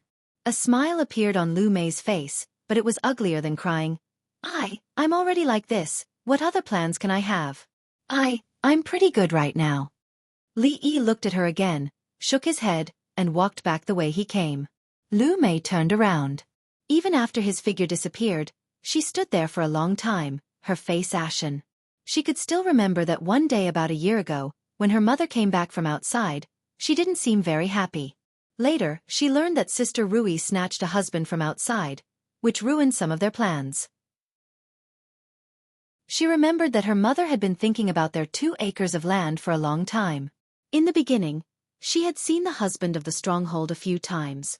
Her impression of him was that he was thin and weak, but he was very handsome. At that time, she sometimes thought that she wanted to marry someone like him, who looked comfortable and different from the other people in the village, but he had to be rich. Later, she gradually realized that the scholar was amazing. He could write poems, teach, and earn money. Everyone said that Sister Rui found a treasure. At that time, she was actually a little envious. Later, when he sold candied haws, the family also sold candied haws. Later, he became the county magistrate, and the situation in Willow Leaf Village changed. Later, she left the village with her parents and went to a neighboring county. After settling down, she didn't deliberately ask for news there. Later, she made some money selling candied haws and wanted to come to Jingdo to live with her relatives and continue the candied haws business. Who would have thought that something like that would happen on the road? Later, that relative also. During those days, she suffered a lot before she came to the Qin family. Finally, she had a place where she could shelter herself from the wind and rain. Although she was often ordered around, she didn't ask for anything now. She had once thought about marrying a handsome young man, but this thought hadn't appeared in a long time. Then, she heard some news. The Count of Chang'an, the emperor's favorite, one of the 3 heroes of Jingdo, had defeated the people of the Qi kingdom. Even her little duke had suffered a lot at his hands. Every time she thought of this, her heart would become somewhat complicated. If they hadn't left that day, would things have been different? However, there were no ifs in this world. She touched the scar on her face, put on her veil again, and silently left with her head down. Meeting Lu Mei in Qin Manor was beyond Li Yi's expectations. She could be considered an old friend. If Rui, or Xiaofan learned of this news, he didn't know what they would do. The old grievances of the past were not worth mentioning now. However, this was Qin Manor. If he acted too special toward her, it would not be a good thing for her. Right now, this was all he could do. When he walked back, he, coincidentally, ran into a servant of Qin Manor and asked him for directions. Only then did he realize that he had gone the wrong way. He walked back another 30 to 50 feet and disappeared behind a moon door. Miss May. The man who had led the way scratched his head and nodded slightly. Wu Er, why aren't you done yet? A voice came from nearby. Wu Er hurriedly replied, I'm coming. He glanced in a certain direction, turned around, and ran over with quick steps. I've made Prime Minister Qin wait a long time. Li Yi walked into the hall and raised his hands in a salute. No problem. Prime Minister Qin waved his hand and didn't seem to mind at all. He said, the tea might be getting cold. I'll have someone make another cup. Li Yi waved his hand and said, no need to trouble yourself. I don't usually drink tea. He rarely drank tea. As for the tea of Qin Manor, he couldn't drink it. Who knew if there was something else added to it? He wasn't measuring the heart of a gentleman with his own mean measure. Perhaps Prime Minister Qin couldn't do such a thing, but some people could. What's the matter, Prime Minister Qin? After Li Yi sat down again, he asked directly. Prime Minister Qin took a sip of tea unhurriedly and asked casually, Mr. Li is a rare young talent in our Jing kingdom. What do you think of the recent political affairs? Li Yi was stunned for a moment. Then he shook his head and said, I haven't seen it. I've never been to the court. Prime Minister Qin's hand, which was putting down the teacup, froze slightly. In fact, he wanted to recruit Li Yi today. From his observation in the past few months, Li Yi could really be called the first person among the young generation in the Jing kingdom. He was favored by the emperor and was highly valued by the emperor. Besides, he had a close relationship with the prince of Prince Ning, Li Xian. Prince Ning's influence in the court couldn't be underestimated. What's more, Prince Li Xian had the support of the Wang family and other big families. If he could make Prince Li Xian be loyal to the Prince of Shu, he wouldn't have to worry about it. Of course, this kind of thing couldn't be said clearly. He did want to say a few words in a roundabout way, but Mr. Li's first sentence ended the conversation. He was not prepared for it and his thoughts were disrupted. At this moment, he didn't know how to continue asking. Chapter 548. In a room of an exquisite small building in Qin's mansion, Qin was lying on a bed covered with several layers of brocade quilts. A certain part of his body was wrapped with white cloth, and his face was extremely pale. He had just recovered from a serious illness, and he was beaten 80 times. Although he did not lose his life, this time he might need to recuperate for a few days. I didn't expect. He shook his head and said in a weak voice, I didn't expect His Majesty to indulge him to such an extent that he could even take 2 little princesses out of the palace. It's not an injustice to lose this time. King Shu on the side had a deep understanding of this. Last time, he lay in the palace for 2 months, while the other side was as free and unrestrained as ever outside the palace. Sometimes he even wondered who was the biological son of his father, himself or Li Yi. He had been like this since he was a child. Not to mention Emingzu, he even treated that damn Li Xian much better than he did. He felt that he had a fake father. These days, for the first time, he realized that the high position did not seem to be so easy to get. This kind of thought had never appeared before. King Shu shook his head and said, "These days, you'd better rest at home. This time, there are many of you. If you were alone, it would not be as simple as dozens of floggings." "That matter, is that it?" Qin Yu suddenly said without rhyme or reason. King Shu knew what he was referring to. He shook his head helplessly again and said, "What else can I do? Intermittent hysteria, madness. I can only admit that I'm unlucky." "Yes." Qin Yu sighed and said, "I can only admit that I'm unlucky." They had been together since childhood, so they naturally knew each other's temperament. They looked at each other and had a tacit understanding. "The position of crown prince?" Li Yi said in surprise. "Of course, this matter has to be decided by His Majesty. It's better for us foreign officials to stay out of it." It wasn't easy to bring the topic to the main point. Qin Xiang thought that his meaning had been expressed very clearly. However, Li Xianbo had been avoiding the topic and never responded to it directly. He didn't know how many times he had the impulse to serve tea and send off his guest. After saying so much, Qin Xiang's throat was a little dry. He picked up the teacup and took a sip. Li Yi stood up from his seat, cupped his hands and said, "If that's the case, this junior will take his leave." "Why? Is there something urgent in Uncle Li's family?" Prime Minister Qin was stunned. He didn't know why Li Mu would do this. Li Yi looked at him in surprise and asked, "Hasn't Prime Minister Qin already served tea to see the guests off?" The current him was no longer the newbie who had just arrived here. The ancient people liked to beat around the bush when they spoke and did things. Serving tea meant sending the guest off. He was not as blind as Li Xian. "This old man is just thirsty." Prime Minister Qin didn't realize that his actions would cause a misunderstanding. He said, "I won't beat around the bush. I know that you have a grudge against the King of Shu. I only have one question.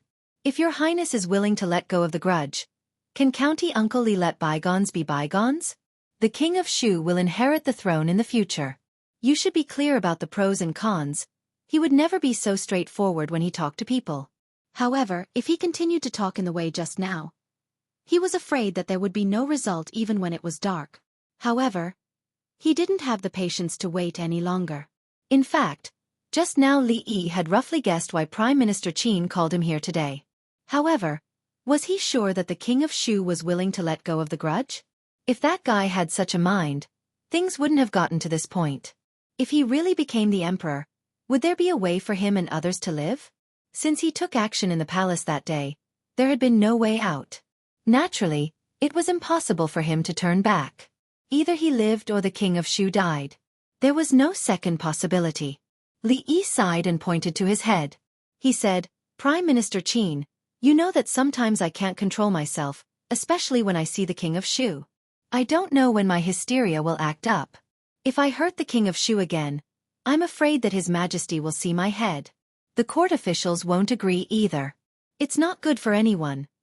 In fact, until now, Prime Minister Qin still didn't know whether the intermittent hysteria was real or not. After all, if there was no illness, a normal person wouldn't do something like beating a prince in the palace under the watchful eyes of the public. However, in this world, was there really such a magical illness? Or was the King of Shu and him born to oppose each other? The judgment of the Imperial Physician Bureau could not be false. After all, Li Yi had just arrived in the capital. It was impossible for him to control the Imperial Physician Bureau so quickly, and make an imperial physician say something that deceived the emperor. If this was true, then he was too powerful. Prime Minister Qin frowned and asked, "This hysteria, how did you get it?" Li Yi sighed faintly. He said, "It's a long story. Everything starts from that winter 10 years ago." The King of Shu walked out of Qin Yu's courtyard, looked back, and then turned to leave. The reason why Qin Yu fell into this situation was caused by Li Yi. Even his current predicament couldn't escape from him. However, now that he was getting stronger, he was valued by the emperor father, the eldest princess, Li Xian, and the family of generals. As long as he didn't ascend the throne, he couldn't do anything to him.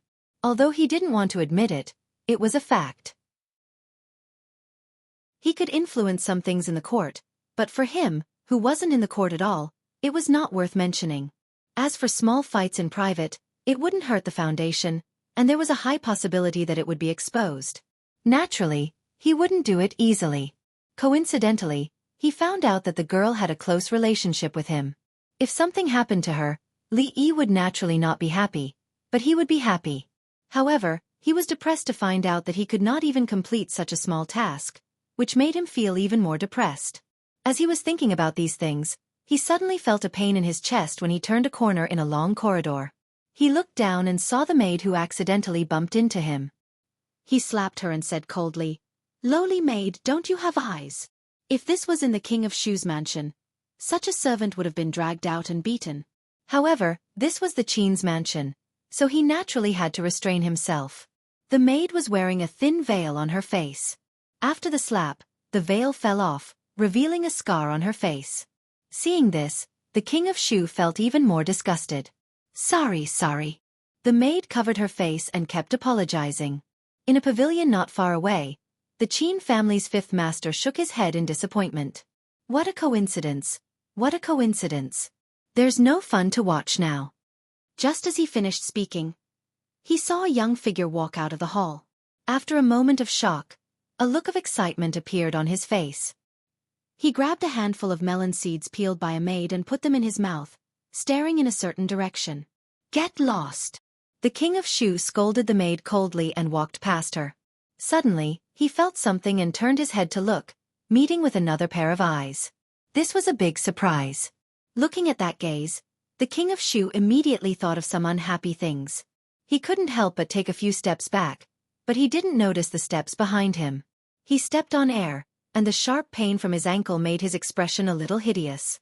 At the same time, he lost his balance and fell into the lotus pond at the side. Save me, save me.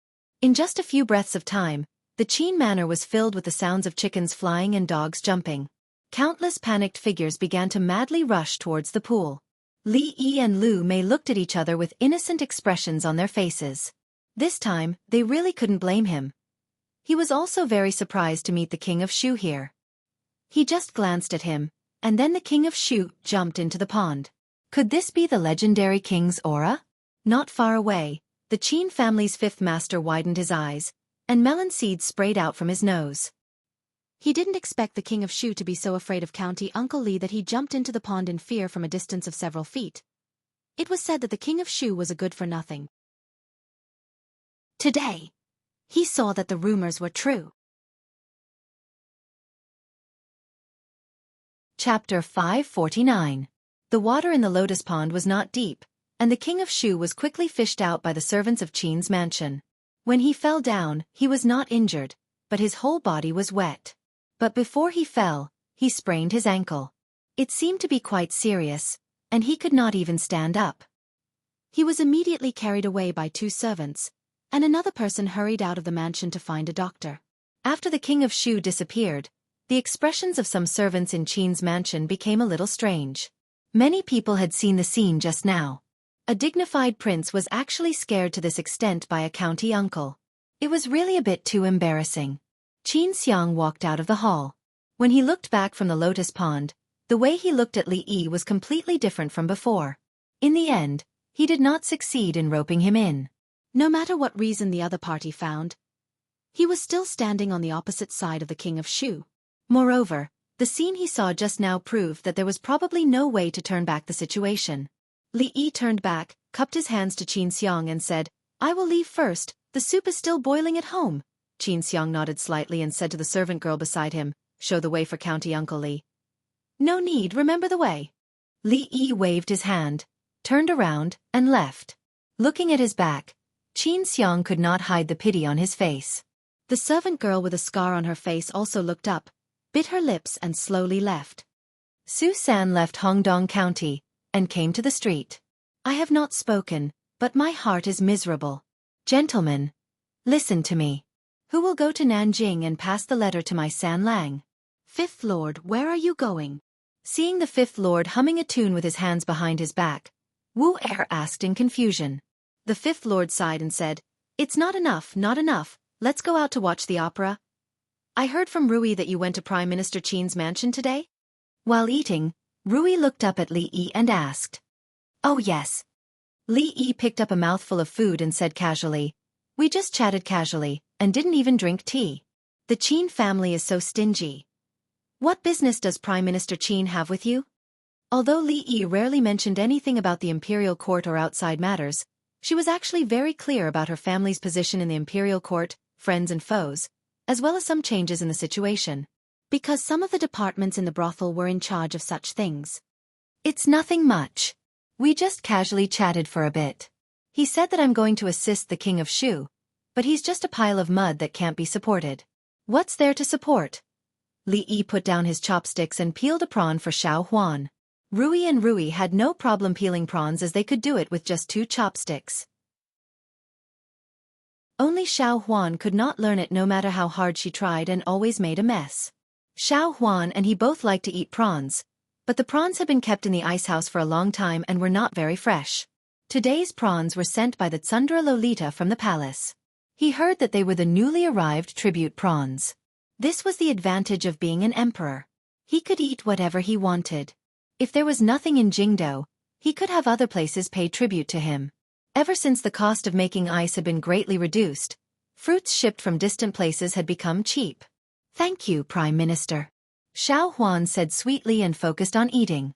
Prime Minister Qin and the King of Shu were all bad people.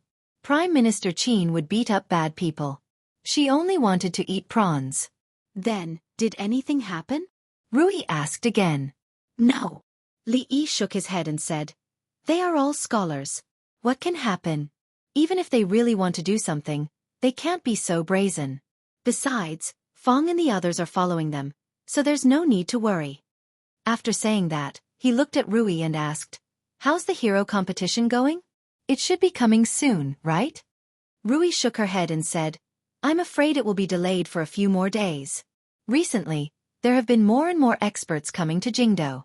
The heaven list changes every day. Even if it is held now, I'm afraid many people will not agree. Originally, they did not consider the problem of the number of people. If any Tom, Dick, or Harry came to fight for the position of the chief of Wulin, how long would the competition last? However, if the qualification was limited to the experts on the heaven list, the hero list would be in an uproar. Those who wanted to keep a low profile would probably not be able to do it. Whether they could be the chief or not, they still had to fight for the qualification. This directly led to a great increase in the number of competitions that needed to be held every day. Of course, there were many experts, and it was much more exciting than before. The daily profits also doubled. If they were allowed to compete for another 2 months, not only would they be able to recoup their losses, but they would also make a lot of money. 2 months could not be delayed. According to the current situation, all the preparation work should be finished in half a month at most. The only thing left was to send Mississippi Lu to the top. After talking with Rui and the others about the heroes meeting, Li suddenly thought of something and said, I saw Lu Mei at the Qin Manor today. Xiaohuan suddenly raised her head and asked, Son-in-law, which Lu Mei is it? The one who always quarreled with you in Willow Leaf Village. The maid was stunned for a moment, then she pouted and said, It's her. Ever since she was young, she had always been bullied by Lu Mei. After what had happened, it was only natural that she did not have a good impression of her. Why is she in Qin Manor? Where are third uncle and third aunt? Rui asked curiously. Mississippi Lu also looked over. Third uncle and third aunt. Li Yi paused. He thought about it and told them the truth. Ah! Xiaohuan was stunned, and the chopsticks in her hand fell to the ground. The expressions on Rui and Rui's faces froze. After a long time, Rui sighed and said, Third uncle is actually very honest. When they went overboard, he stood up for us. Third aunt. She has always been very powerful but... Rui shook her head. Even though there was some hatred in the past, death was like a lamp going out. In the end, there was still some relationship. She thought of some things when she was young and felt a little depressed. Mississippi Lu put down her chopsticks and walked out of the door. If it was somewhere else I could help. But it's Qin Manor. If I show something different, it will hurt her. Xiaohuan was not in a good mood, and so was Rui. Li Yi said, but it's not impossible to ask her to leave Qin Manor. But I think she might not agree. It was not suitable for him to ask for a maidservant from Qin Manor. Of course, the other party would not give it to him. But whether it was the Princess Royal, at Sundara Lolita, or directly asking the old emperor for a decree, although the process was a little troublesome, it was doable. After a short contact, Li Yi could feel some of her thoughts. She actually had some self-esteem, or else she would have asked for it herself. He thought that he knew he could not face Rui and the others, so he could not force himself to do something. After a while, Li Yi walked out of the room. He decided to put the matter of Lu Mei aside for the time being. Not long after, Rui also walked out of the room. She was a little annoyed. Two maidservants were cleaning the courtyard while talking about something with great interest. "Ah, I went out to help buy things today and heard something interesting on the street." "What?" "What?" "I heard that yesterday at Prime Minister Qin's manor, the King of Shu was so scared that he sprained his ankle and fell into the water." "Ha ha, it's so funny. I heard that the person just looked at him and the King of Shu was scared. I didn't expect him to be so timid, even more timid than Xiao Qing. The whole capital is laughing. Oh, I can't take it anymore. I'm dying of laughter. Who else can scare the king? Did he bump into a ghost?" "I just heard a few words and then followed him. I don't know what happened next." Qin Manor, the King of Shu? Standing in the corridor, Rui was stunned. She looked in a certain direction and saw that Li Yi had just disappeared. "Didn't you say that nothing happened?" In the King of Shu's manor, the King of Shu was furious when he heard the servant's report. He flipped the table on the spot. "Who is it? Who is it? Tell Qin Yu and I will find out. I will kill him." In a courtyard of the Qin manor, a light and cheerful tune could be heard. Brother Lu's words are too biased. Chapter 550. Li Yi found that the maidservants in the residence were a little strange these days. They often stole glances at him when he wasn't paying attention. When he noticed that they were also looking at him, they would all look away. This was something that had never happened before. When he washed his face in the morning, he looked at his reflection in the water a few more times. Recently, he hadn't obviously become more handsome. There was no reason for him to suddenly become so charming. "What are you looking at?" When he sat in the courtyard and flipped through the old book that second granduncle gave him, he saw two maidservants hiding in the corner looking at him. They were whispering and pointing at him. He finally couldn't help but walk over and ask. "No, nothing." The two maidservants lowered their heads and wiped the pillars, not daring to look at him. Li Yi was a little puzzled and ignored them. Yesterday, second granduncle told him that he had neglected his martial arts practice. He threw him a booklet without a cover and the pages had already turned yellow, and told him to read it when he had nothing to do. Feng wasn't so lucky. He was whipped by the two guards. If he persisted for half an hour without being whipped, he would have to start all over again. Lord Ju doesn't look that scary. Yes, are the rumors false? Are they not talking about our Lord Ju? I've asked them twice. They are talking about Lord Ju, but it really doesn't look like it. The two maidservants were full of doubts. Their Lord Ju didn't look like the kind of person who would scare people into jumping into the lake with just a glance, not to mention that he was a prince. If it was the second miss, it was possible. But if it was the handsome and amiable Lord Ju, they really couldn't imagine the scene at that time. But in the past 2 days, the news had spread throughout the capital. Lord Ju had taken a look at the King of Shu in Prime Minister Qin's residence, and the King of Shu had jumped into the lake. It was said that he had even sprained his ankle. To the maids of the Li residence, this was truly unimaginable. Lord Ju had always been kind to them. They had heard that the King of Shu had been beaten up by him before, and it seemed that he had beaten him up quite badly. Naturally, this was something that they could not imagine. But to just take a look at him, how could that be? Li Yi glanced at the two maidservants in the corner and said, "You've already been cleaning that pillar for an hour. If you continue to slack off, I'll deduct your pay." The two maids immediately ran away. Lord Ju's deduction of money was just a passing remark, but they didn't dare to discuss it anymore. The erotic book in his hand gave him a headache. Based on his level, he might not be able to handle it. When he saw Rui walking in from outside, Li Yi hurriedly waved at her. "Wife, come here for a moment." In the next few days, Li Yi spent part of his time studying the erotic book. Rui seemed to value it very much. Whenever she had the time, she would give him pointers. Most of the time, he would take Xiaofan out for a stroll, to the brothel to watch shows, and to patrol the shops. There was nothing much to do in the palace, and the days were as leisurely as ever. Sometimes, he would also meet Wan Ruoqing. She was always very busy. In the beginning, Li Yi also felt that this was not the way to go on. There were too few people with the ability to manage. When there were more and more shops, there would be more and more things to do. It was far from enough to rely on just one or a few people. Wan Ruoqing nodded and said, "I'm already consciously cultivating them. But this is not a matter of a day or two. I can still take care of things here for the time being." She was always so restless. Li Yi said a few times, but it was obviously not effective. Fortunately, Xiao Zhu was by her side, so she would not be as tired as before. Li Yi changed the topic. He pointed to a shed at the entrance of the brothel and asked, "What is this used for?" When he came here just now, he noticed that there was this thing. There were a few beggars waiting outside, and there was actually a queue. This is the porridge shed that was set up here 2 days ago. These beggars have nothing to do on weekdays, so they let them clean the inside after closing the brothel at night.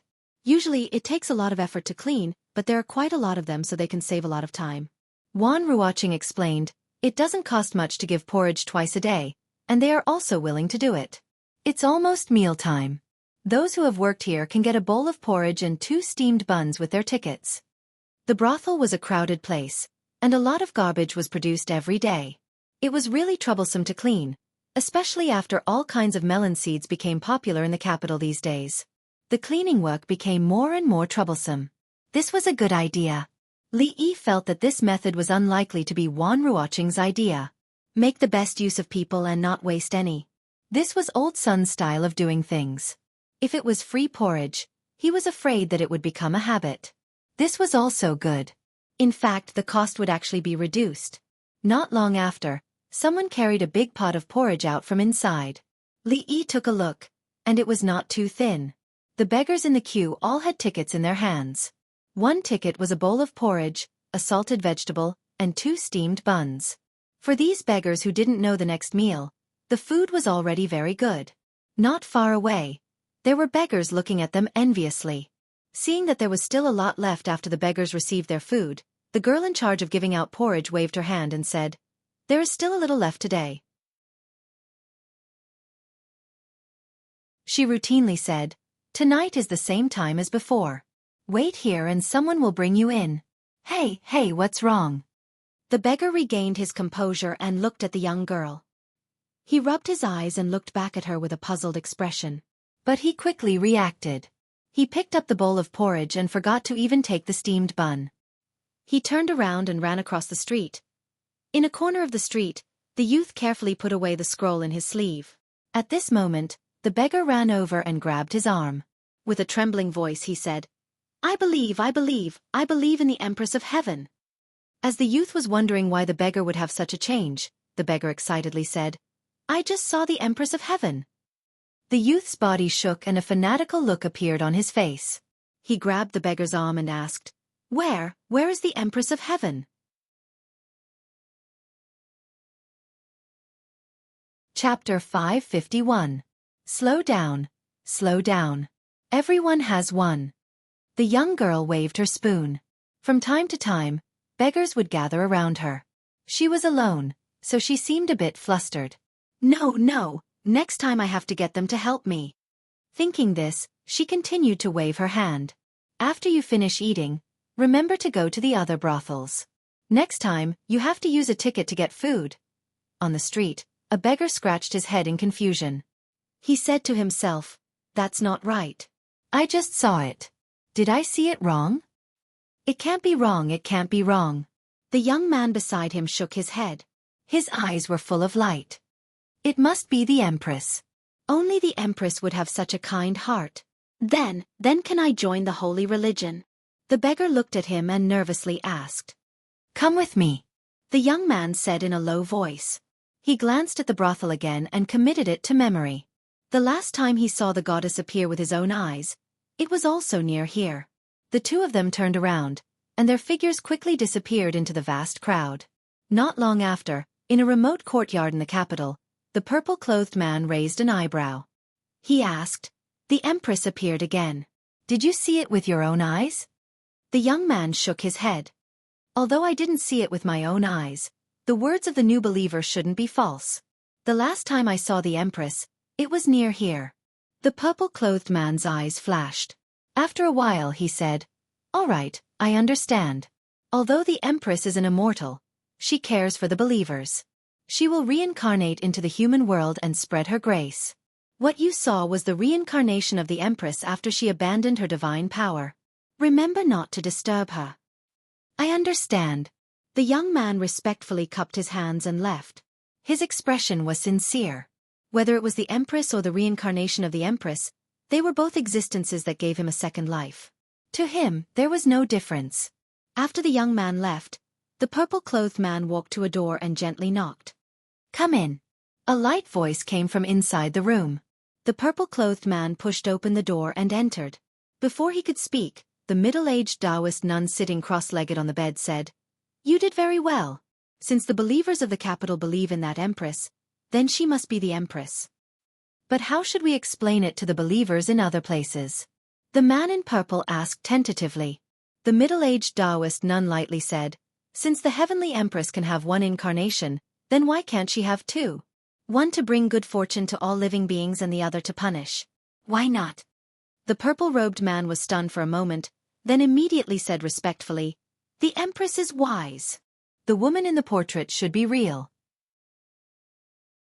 Spread the word that the Empress has abandoned her divine power, sealed her memories, and incarnated into the mortal world to experience the suffering of the mortal world. Only then can she benefit more believers. Tell them not to disturb her. After a pause, the middle-aged Taoist nun spoke again. Also, you should personally investigate who that woman is. This subordinate will do as you bid. The purple-clothed man immediately nodded. Although the events of that day were outside of their plans, after the Empress' reasonable arrangements, they actually had endless benefits. However, they still needed to be careful when dealing with that woman. If there was the slightest mistake, then all of their efforts in the capital would be for nothing. There is one more thing. The purple-clothed man thought for a moment, then said, The government seems to have discovered something. Recently, the intensity of the investigation on these matters has increased. This subordinate is worried that if this continues, I'm afraid that there will be some oversight. Then have them stop all actions and return to their normal lives. The middle-aged Taoist nun nodded and asked, How is the Assembly of Heroes going? The purple-clothed man said, This time's Assembly of Heroes has stirred up the entire martial world. The competition on the Heaven Proclamation is fierce and it has been delayed by a month. At the latest, it will be held in half a month. Those secluded sects have also sent their true experts. However, the number one on the Heaven Proclamation is still that woman called Lu Rui. When speaking of those secluded sects, the middle-aged Taoist nun's expression did not change. However, when the purple-clothed man mentioned that name, her brows involuntarily twitched. Lu Rui, the young woman she had met in Qing'an Prefecture, was a grandmaster expert like her. She was also the biggest obstacle to her taking the position of alliance leader. It went without saying how useful the position of the leader of the Wulin Alliance was to the Holy Church. Otherwise, she wouldn't have started making arrangements so early. Especially after seeing the power of the Imperial Palace, she clearly realized that the Holy Church's current power was far from enough. The position of alliance leader could not be lost. Lu Rui. She closed her eyes and softly said this name. In the past 2 days, the headlines of the entertainment section of the Capital Daily were undoubtedly about a young royal family who lost his footing and got drenched by a murderous stare. A prince was as timid as a mouse. Was he the king of Shu or the Rat King? As for County Uncle Li, he was naturally covered with some legendary colors. There was a rumor in the capital that County Uncle Li got sick because of the fear of the king of Shu.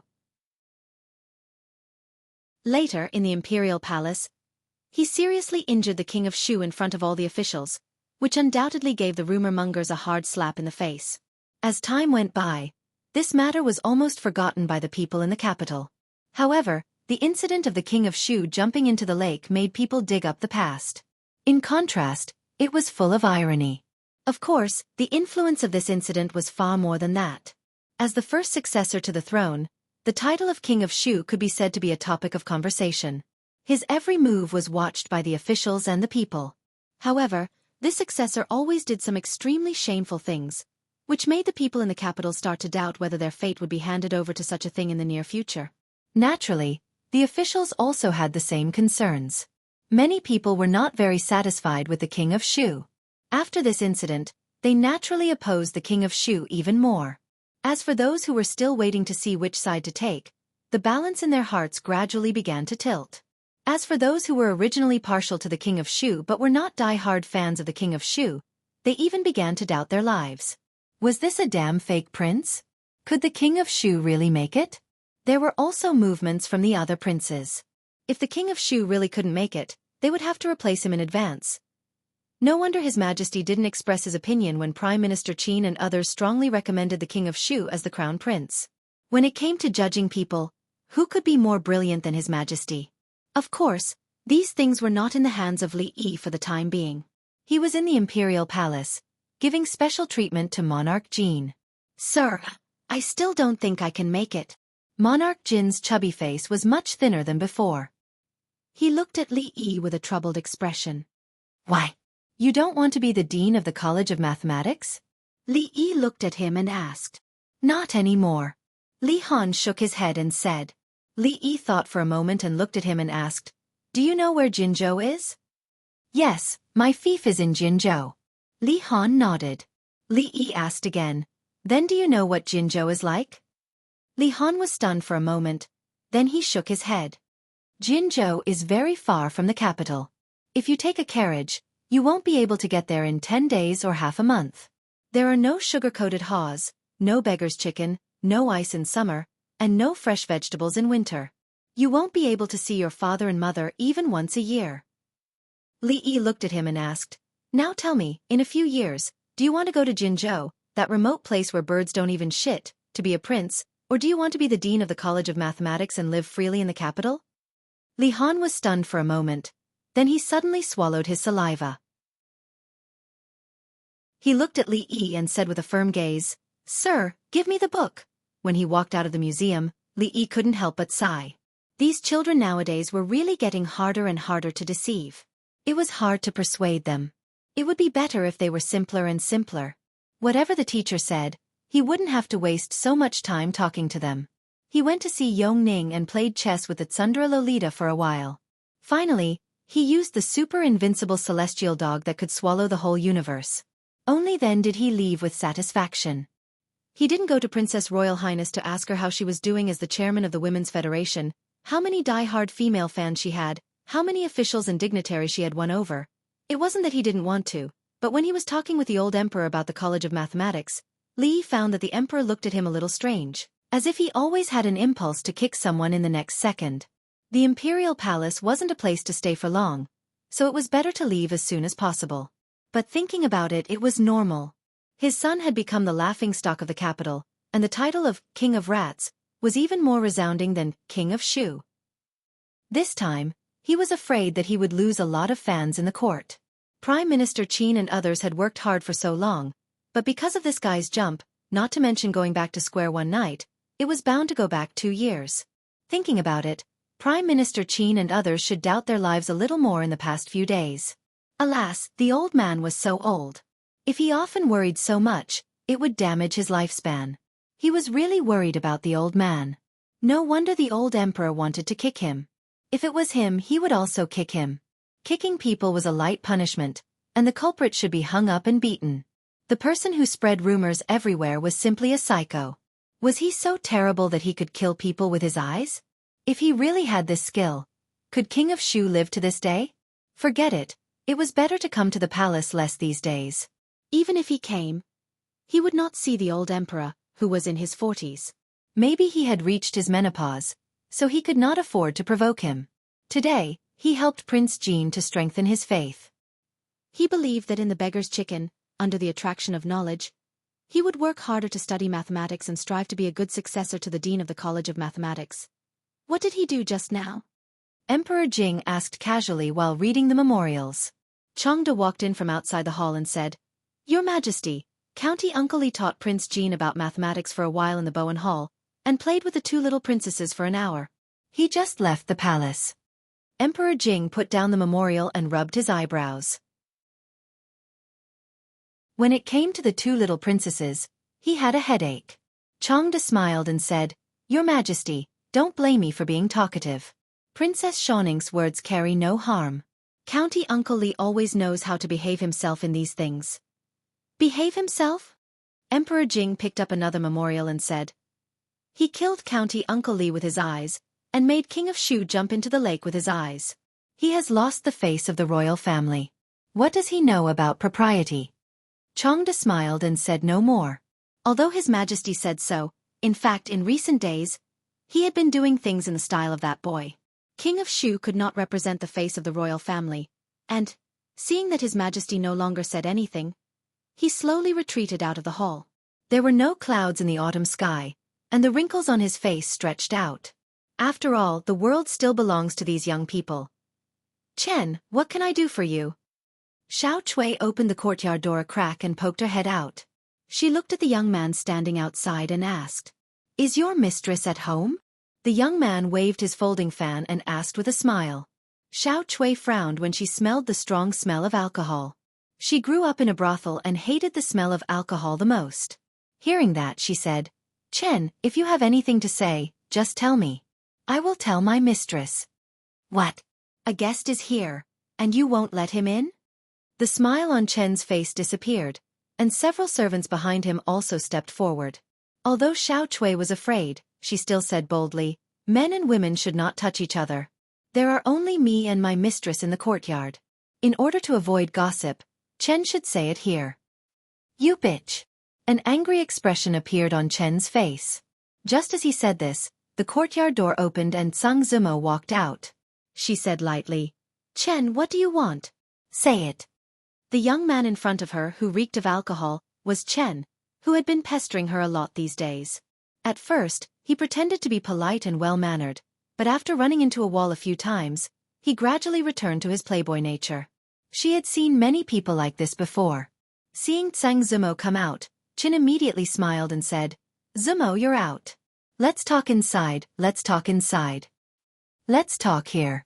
Zhang Zimo pulled Xiao Chui back half a step. Her voice seemed to be 1,000 miles away. A trace of anger flashed across Chen's face, but the next moment, he smiled again and said, "Zimo, you know my feelings for you.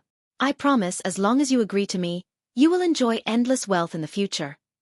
If that's the case, then there's no need to talk about it anymore." Zhang Zimo waved her hand. She had heard this kind of talk so much that her ears were about to get calluses. She looked at him and said, "Chen's status is noble. I really don't deserve him.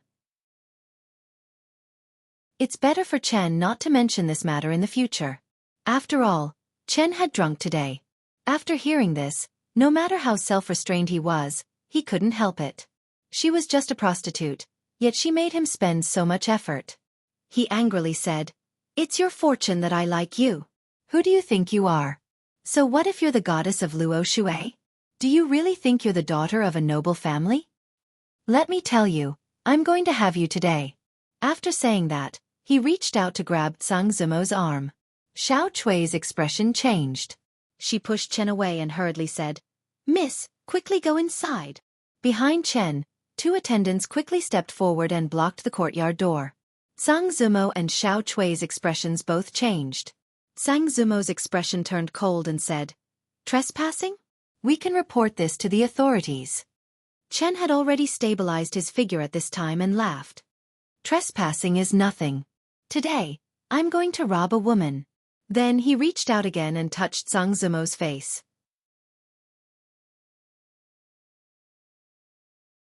Chapter 552. It hurts, it hurts, it hurts. The young Chen's wrist was grabbed by someone. He raised his arm and twisted his body into a strange shape. He was in so much pain that his facial features were twisted together. "Let go of my young master." Several servants shouted and quickly ran over, wanting to stop the strange woman who suddenly appeared. "Get lost." However, after the shout, they only felt their vision blur. A huge force came from their chest and abdomen. Their bodies flew backward and fell heavily to the ground. "What did you just say?" Yang Liuqing used more strength in her hand and looked at the young man coldly. "No, nothing." The sudden increase in pain made Chen sober. He quickly said, "It hurts, it hurts. Let go of me. Get lost. Don't let me see you again," Yang Liuqing said coldly. Chen's body also flew out. This fall was even worse. His bones were about to fall apart. He got up from the ground and took 2 steps back. He pointed at them fiercely and said, "Just you wait." This time, he didn't dare to continue saying harsh words. He turned around and left with a few servants. After all, this woman didn't look easy to deal with. It seemed that there were accomplices coming from the side. If they stayed, they would probably suffer even more. Although what happened just now was short, many people saw it. They surrounded and pointed at young Master Chen's back as he left. Their eyes were filled with disdain. A foppish young master flirting with a good girl. This was a scene that happened every day in the capital. "Miss Yang, why are you here?" Zheng Zimo looked at Yang Liuqing with some confusion. The two of them knew each other in Qing and Prefecture, but their friendship wasn't deep. At this moment, she was a little curious. Why would she appear here at such a critical moment? Moreover, it seemed like she had been here all along. Yang Liuqing waved at the figures that were approaching them. She then looked back at them and asked, "Are you guys okay?" Zheng Zimo shook her head. Looking at the figures retreating, she seemed to have understood something. She didn't ask any more. She looked at her and said, "Miss Yang, please come in and have a seat." Yang Liuqing shook her head and said, "I won't go in. It hasn't been peaceful these days. If you encounter anything wrong, just shout from inside. Someone outside can hear you." After saying that, she smiled and turned to leave. In the past few months, she had been working hard to improve her ranking on the heaven list. However, after entering the top 30, it was extremely difficult for her to win. She needed to accumulate enough strength. She had fought countless people, and her experience was already very different from before. There was no point in participating in more battles. It just so happened that she had a mission, so she simply came here. She didn't expect to encounter such a thing on the first day. It was just that she was curious about Miss Zheng. It had already been so long, so she should have been welcomed into the house by senior uncle long ago. Why was she still? Thinking of this, she stopped thinking about it. This matter seemed a little complicated, and it wasn't something she could participate in. "Miss they." Xiao Chui watched them leave and scratched her head in confusion. Zheng Zimo waved her hand and said, "It's fine. Let's go in." At this moment, she could also guess that Li Yi must have sent more people here. However, she did not expect that young Duke Qin's revenge would not come, but this young Master Chen. However, in this way, she was indeed a lot more relieved. As for that Chen, she might have been a little worried before. However, she had seen the king, the duke, and all the top foppish young masters in the capital. The son of the Minister of Rights didn't seem to be that scary. "Bitch, you refuse a toast only to drink a forfeit." On a street somewhere in the capital, the young man with the surname Chen rubbed his chest. His expression was still a little painful as he said coldly, "Young master, are you okay?" A servant saw this and hurried forward to help him pat the dust off his body. "I'm fine." The young man stood where he was and waited for the servant to pat the dust off his clothes. Then he said gloomily, "She's just a prostitute. Why is she pretending to be a good person? Since that's the case, don't blame me for being impolite." Then, "Young master, where are we going now?" "To the spring pavilion." The young man with the surname Chen said angrily. After so many days, he still hadn't taken down the Luo Shui goddess. He was afraid that people would laugh at him. At this moment, he had a stomach full of anger and needed to vent. As for other things, he needed to think about them at length. Early in the morning, the capital's governor Lu Dayo came out of his wife's room and rubbed his waist. He couldn't help but sigh. Time really didn't wait for people. Without the tiger and wolf medicine, his body was becoming more and more unable to take it. These days, his wife complained that she always went to his concubine's room and neglected him. She wanted to perform well last night, but she didn't expect that she would overdo it. Her body couldn't take it anymore. He looked up and saw a figure walking out of the courtyard. He hurriedly asked, "Where are you going so early in the morning?" "To the Union." The girl turned her head and said. The next moment, she disappeared without a trace. The Union, what's there to cooperate with?" County Magistrate Lu complained. For the union, she went out every 2 or 3 days. Was this what a woman should do? However, this involved Her Royal Highness, and there were maids and servants around his daughter. Nothing serious would happen, so he let her go. These days, nothing major happened in the capital, and he didn't have too many official affairs to deal with. County Magistrate Lu sat in the back hall, drinking tea and holding a popular novel on the market, enjoying a moment of leisure. Your Excellency, something serious happened. Before he finished drinking a cup of tea, a person hurried in and said anxiously, "What's the hurry? What can happen?" County Magistrate Lu looked at him discontentedly. "Can there be a murder case?" Detective Zhao swallowed and said, "Your Excellency, there really is a murder case." County Magistrate Lu spat out all the tea in his mouth. Before he finished drinking a cup of tea, he had to hurry out. County Magistrate Lu looked unlucky. It had been a long time since there had been a murder case in the capital. His Majesty had praised him last time for his outstanding achievements in public security in the few months he was in office. It had only been a few days, and there was a murder case. Wasn't it a slap in his face? Moreover, the identity of the victim this time was really sensitive. He was the son of the Minister-Counselor of the Ministry of Rights, and he was inextricably linked to Marquis Chen's mansion. He had to be careful. What happened? On the way, County Magistrate Lu asked Detective Zhao. Detective Zhao immediately answered, "The victim is the son of Lord Chen's family in the Ministry of Rights." It was said that the servants in the mansion didn't see him get up for a long time, so the maid went to knock on the door, but no one answered. Later, when they forced their way in, they found him dead on the bed. He died on his own bed? County Magistrate Lu frowned and asked, "What's the cause of death?" Detective Zhao replied, "There's no result from the coroner yet, but according to the servant who reported the case, it should be poisoning." It was already troublesome for a person to die, but it was the son of an official who died. It was twice as troublesome. He could have died of any reason, but it happened that he was poisoned, which made it even more difficult. County Magistrate Lu didn't have Lu Yi, so he had a headache thinking about this case. He said with some irritation, "Find out who the son of the Chen family has been in contact with these days, and what he has done. Don't forget anything." Detective Zhao nodded and said, "I've asked someone to ask the servants who usually follow him." Before they reached the Chen's mansion, they bumped into several constables. "Why did you guys come out?" Arrestor Zhao was stunned for a moment before he asked. One of them waved his hand helplessly and said, "This case has just been taken over by the Ministry of Justice." Hearing that, County Magistrate Lu was stunned and said with some doubt, "The Ministry of Justice has taken over."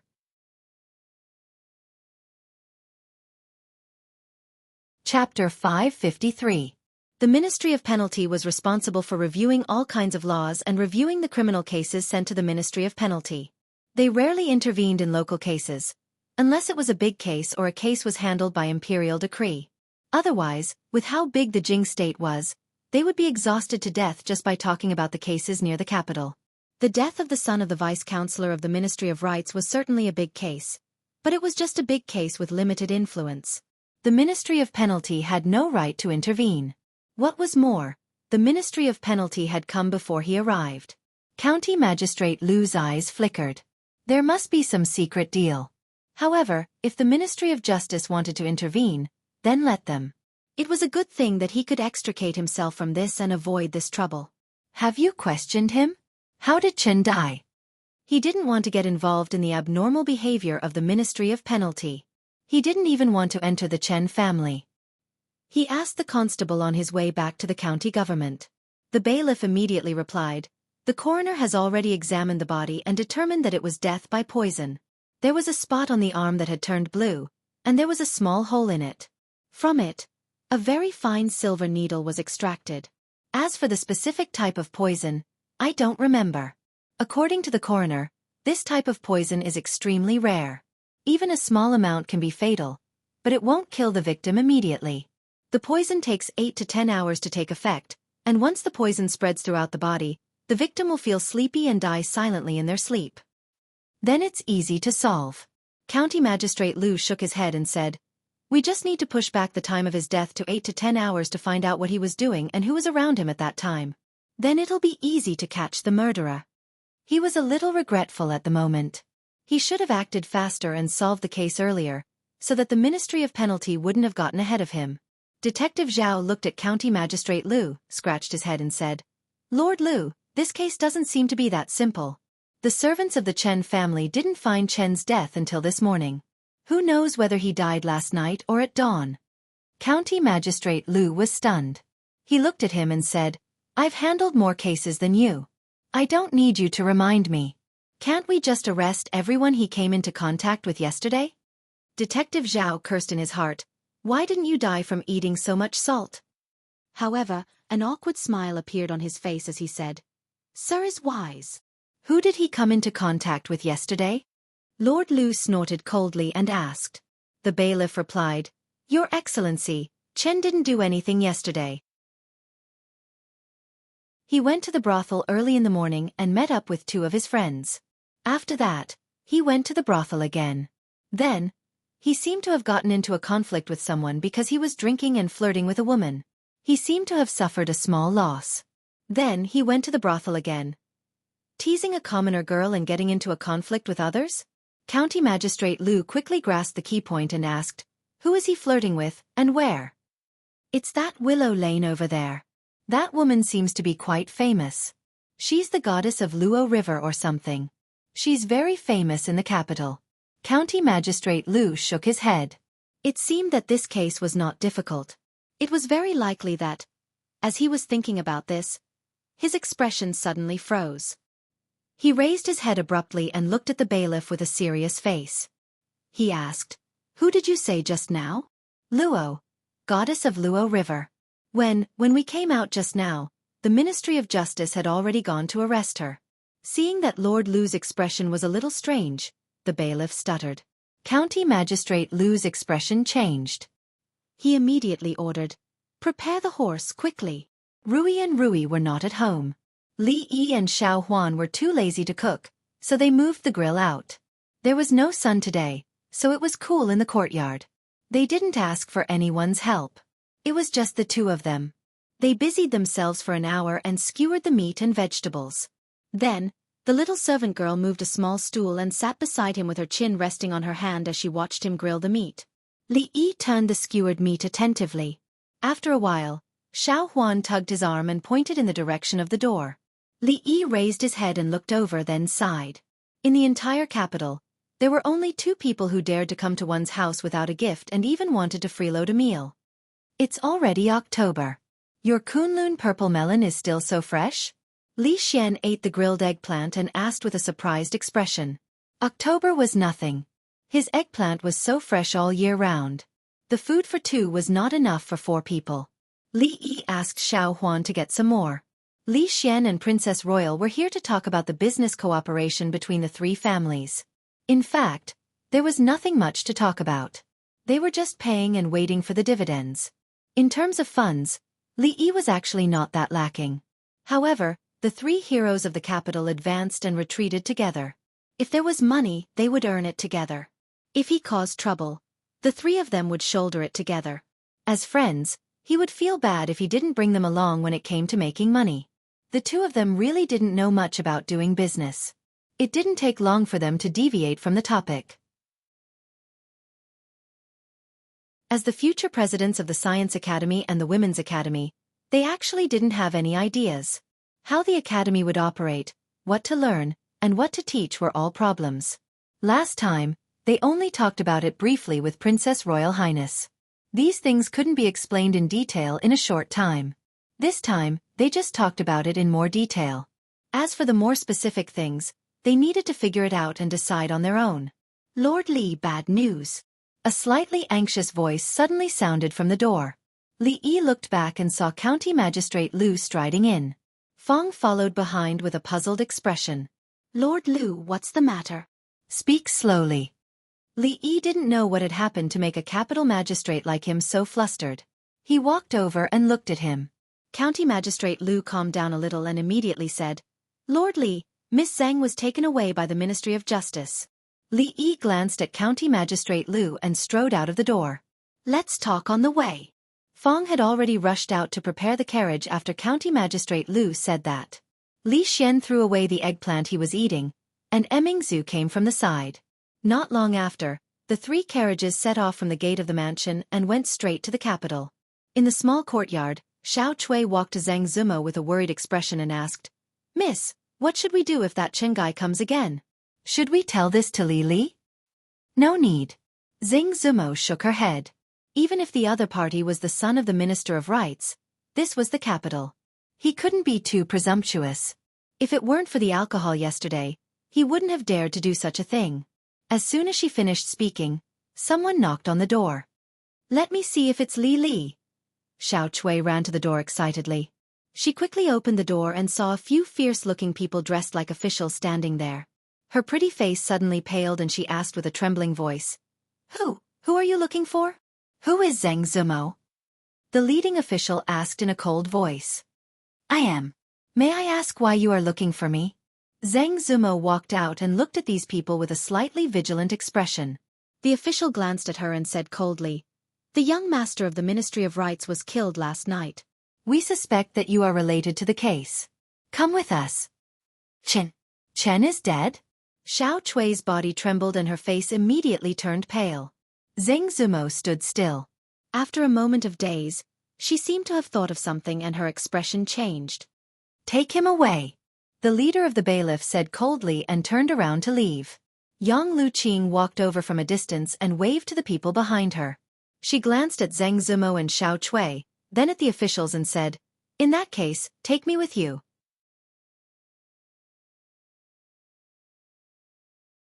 Chapter 554. Who are you? The bailiff from the Ministry of Justice turned around and asked Yang Luqing coldly. Yang Luqing looked at him and said faintly, "Yesterday when Mr. Chen came here, I was there too. I was the one who fought with him." The officer narrowed his eyes and said, "If that's the case, then take him away as well." The bailiffs behind her were holding shackles and chains in their hands. Just as they were about to step forward, Yang Luqing raised her hand to stop them. She looked at them and asked, "Do you have the arrest warrant from the Ministry of Justice?" One of the officers' face darkened and he said in a low voice, "How dare you? How dare you question the Ministry of Justice?" Yang Liuqing's voice grew colder. "If you don't have it, then put away your tricks. Do you really think you can do whatever you want just because you're from the Ministry of Justice?" The leading officer's eyes flashed. He didn't expect this woman to know the Ministry of Justice's procedures so well. There were countless people watching the Ministry of Justice, so he couldn't go too far. Finally, he waved his hand and said, "It's just a summons. There's no need to shackle them. Take them away." Yang Liuqing looked behind him and saw that 2 people were missing. He turned around and said to Zhang Zumo with a smile, "Don't worry, Miss Zhang. It'll be fine. Let's go." "That Chen is dead?" Zhang Zumo's expression was still a bit dazed. Although she didn't have a good impression of Chen, she still felt a bit complicated when she saw a living person die just like that. The main hall of the Ministry of Justice. The words "Mirror of Eminence" were hung high in the hall. More than 10 officers stood on 2 sides. As the chief judge, Assistant Minister Zhao sat in the main seat with a gloomy expression. The faces of the 2 attendants were filled with doubt. The Ministry of Justice was usually busy. Unless the emperor personally ordered it, they were usually only responsible for the review of major cases. It was extremely rare to hear a case in court like this. However, this case was different.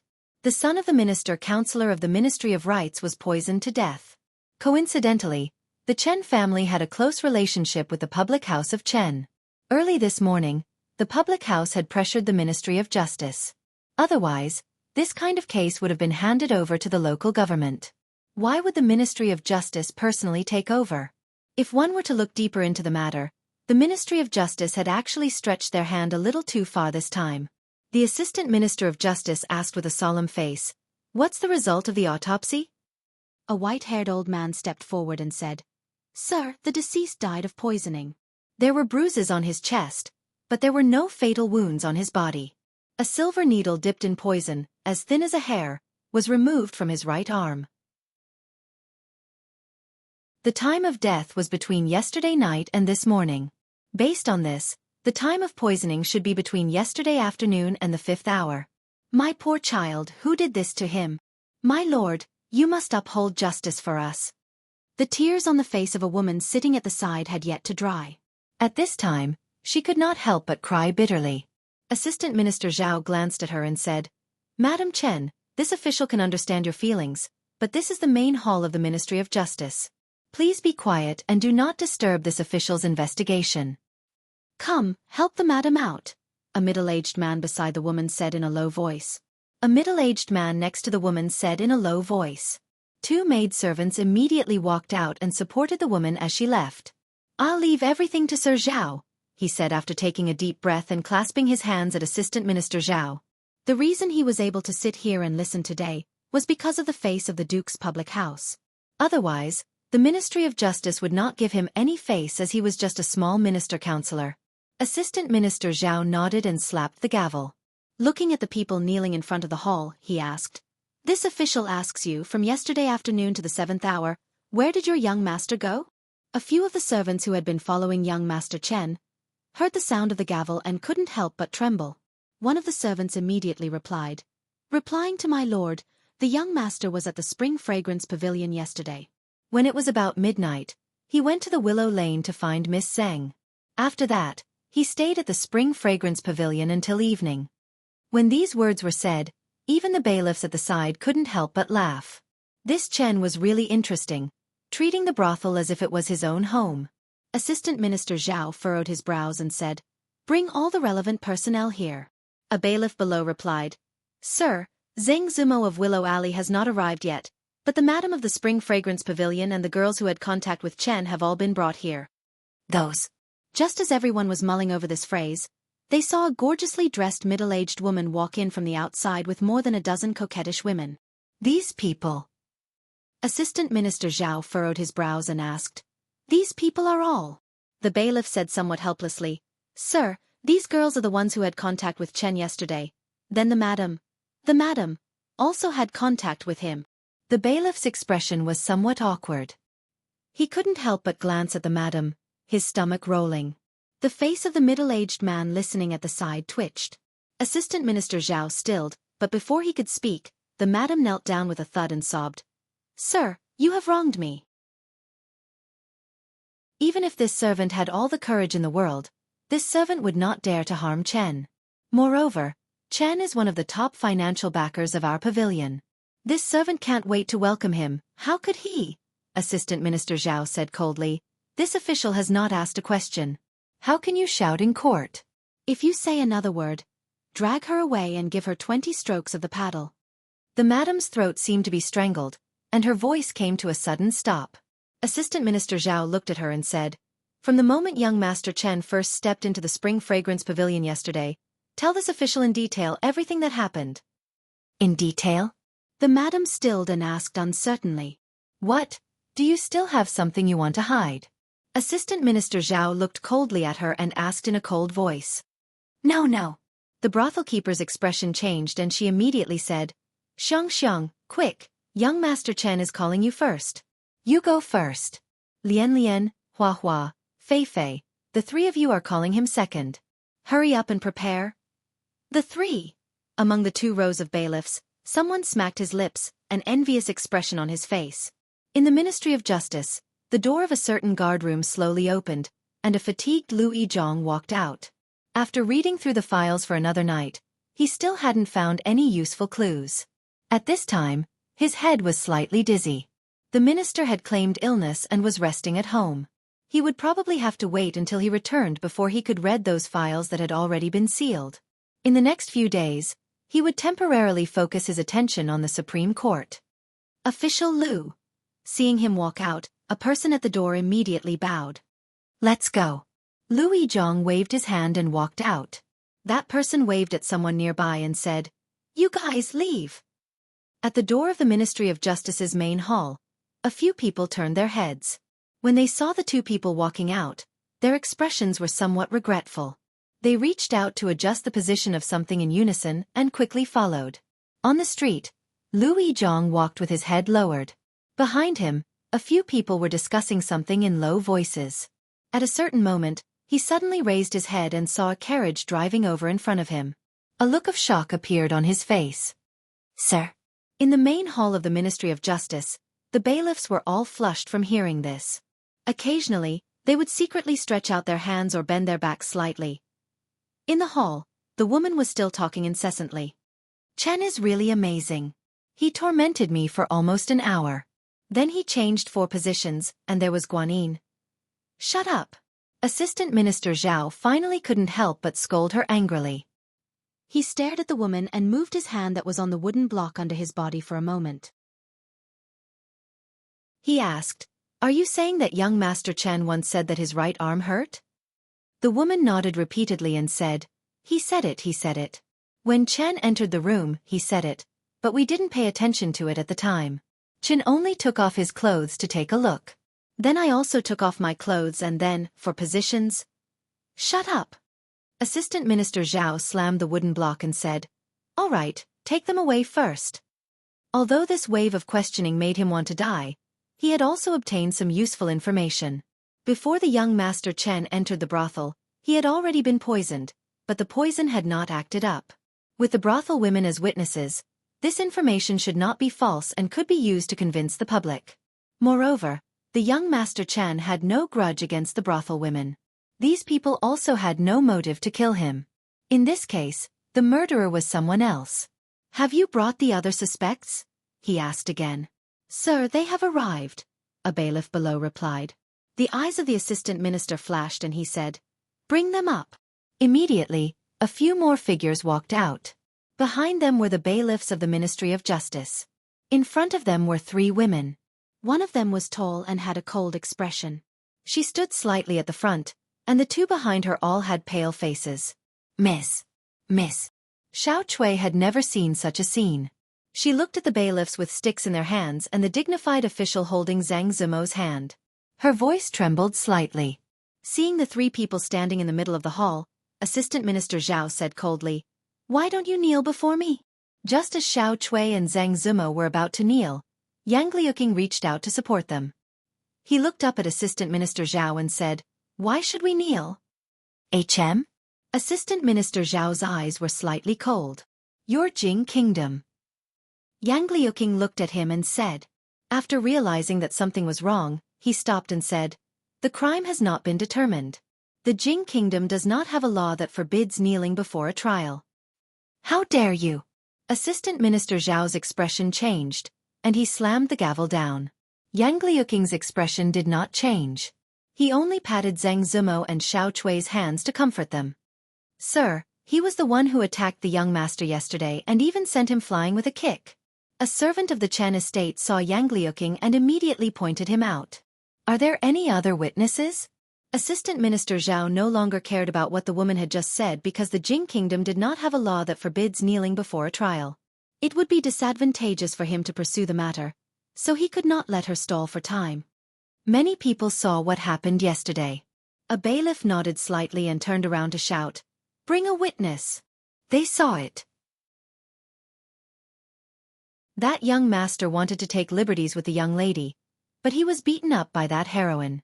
"You mean that young master yesterday?" "He has already looked for that young lady more than 10 times, but he did not even enter the door." "That heroine's martial arts are amazing. She sent several grown men flying with one kick. It was really enjoyable to watch." The crowd eating melon seeds did not hide anything and recounted what they had seen with their own eyes yesterday. "Both the witness and the evidence are here. What else do you have to say?" The assistant minister asked coldly. "You could not stand the young master of the Chen family's harassment, so you decided to poison him to death. You had a motive to kill him, and it also coincided with the time he was poisoned. What else do you have to say?" At the side of the court, the middle-aged man frowned. Although he also wanted to catch the culprit, he had a feeling that the matter was not so simple. Would a mere commoner girl have the guts to poison his son to death? "We did have a conflict with him yesterday, but it had nothing to do with the poisoning.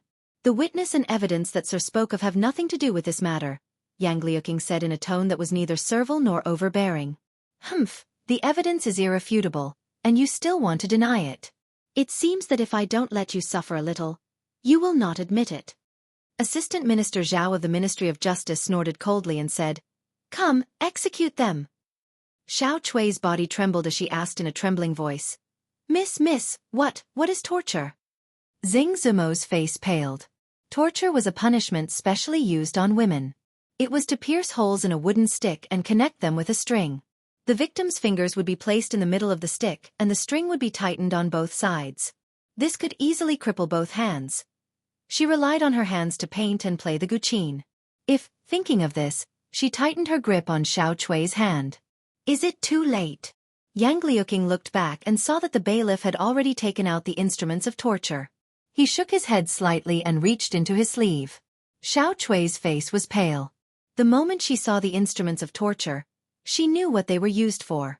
Tears welled up in her eyes, but she still suppressed her fear and stood beside Zhang Zimo. Assistant Minister Zhao stood up from above and said, I will give you one more chance. If you still do not admit to your crimes, don't blame me for being merciless. If you want to incriminate someone, how do you admit to it? Zhang Zimo said through gritted teeth. Use torture.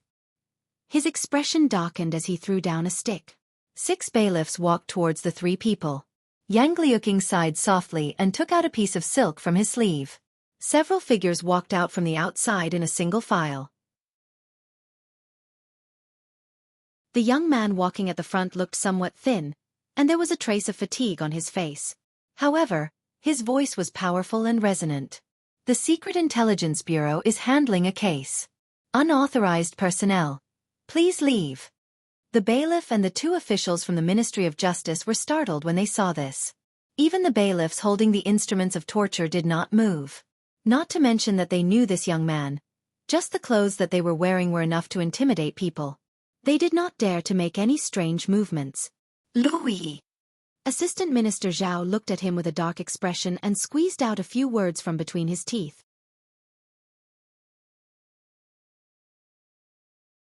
Chapter 555.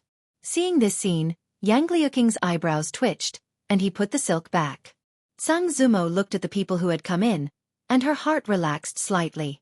A hint of color also appeared on Xiao Chui's face. Lu Yizhi glanced at Assistant Minister Zhao and waved his hand.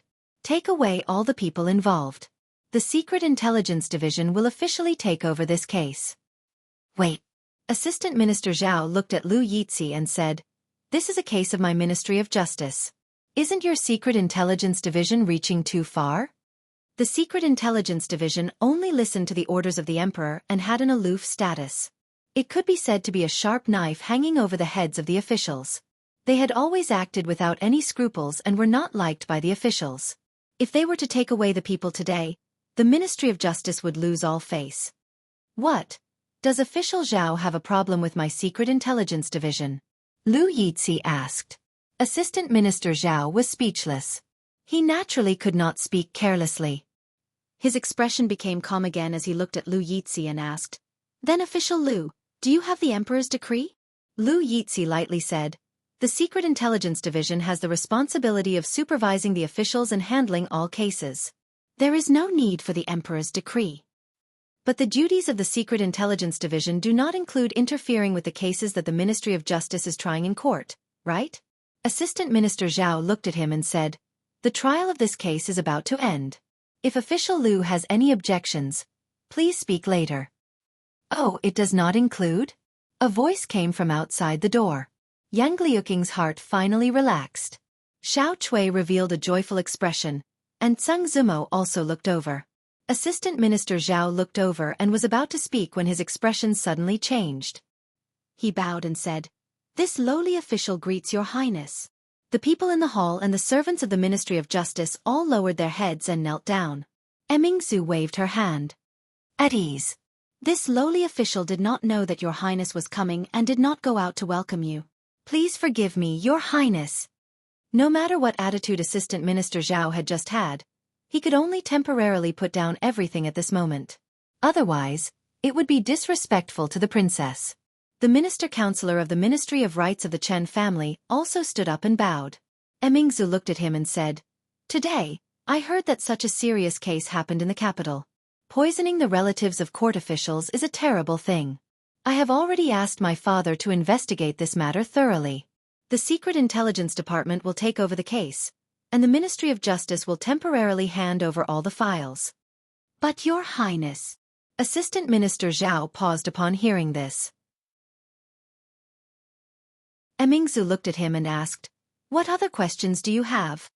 Assistant Minister Zhao's expression changed. He lowered his head and said, "No." Emingzu nodded and said, "Hand over everything related to this case to the Intelligence Department." Li Yi looked at Zhang Zimo and Xiaofan and nodded slightly. He then said to Lu Yidong, "Take them all away." Looking at the hall of the Ministry of Justice that had instantly become empty, Assistant Minister Zhao sighed. He looked at the Assistant Minister of the Ministry of Rights and said, "Brother Chen, I will not be able to help you with what happens next. It's just a pity. I'm afraid that nephew's grievance is." Official Chen looked at him and asked, "Although I am in the Ministry of Rights, I have heard that this Lu Yidong is known as Ghost King Lu. There is no case that he cannot solve. Thus, His Majesty holds him in high regard and promotes him." "Brother Zhao, why do you say this?" Assistant Minister Zhao smiled and said, "The case only happened this morning, and the Ministry of Justice did not delay in the slightest. We immediately started the trial, but not long after, the Secret Intelligence Department arrived. Of the 3 people just now, one was Her Royal Highness, one was Prince Ning's son, and the other was County Uncle Li, who is deeply trusted by His Majesty. Why would the 3 of them appear here at the same time? Brother Chen, you don't really think that the Secret Intelligence Department is trying to solve the case, do you?" "Could it be?" Official Chen's expression changed drastically when he heard this. "What a pity." Assistant Minister Zhao shook his head and said helplessly, "Could it be that they want to protect the murderer of my son?" The middle-aged man's expression changed again and immediately became gloomy. "I'm afraid that those 2 women have an inextricable connection with them." Assistant Minister Zhao thought for a moment and said, "If I remember correctly, the last time young Duke Qin and Royal Prince Duanyang offended Her Royal Highness, it seemed to be because of a woman surnamed Tsang. And the relationship between County Uncle Li and that woman should. Official Chen should know. Even if I have to give up my official position, I cannot let my son suffer injustice." The middle-aged man's expression was extremely gloomy as he said coldly, "The morning court has not ended. I will go find my colleagues in the Ministry of Rights and enter the palace to seek justice for my son."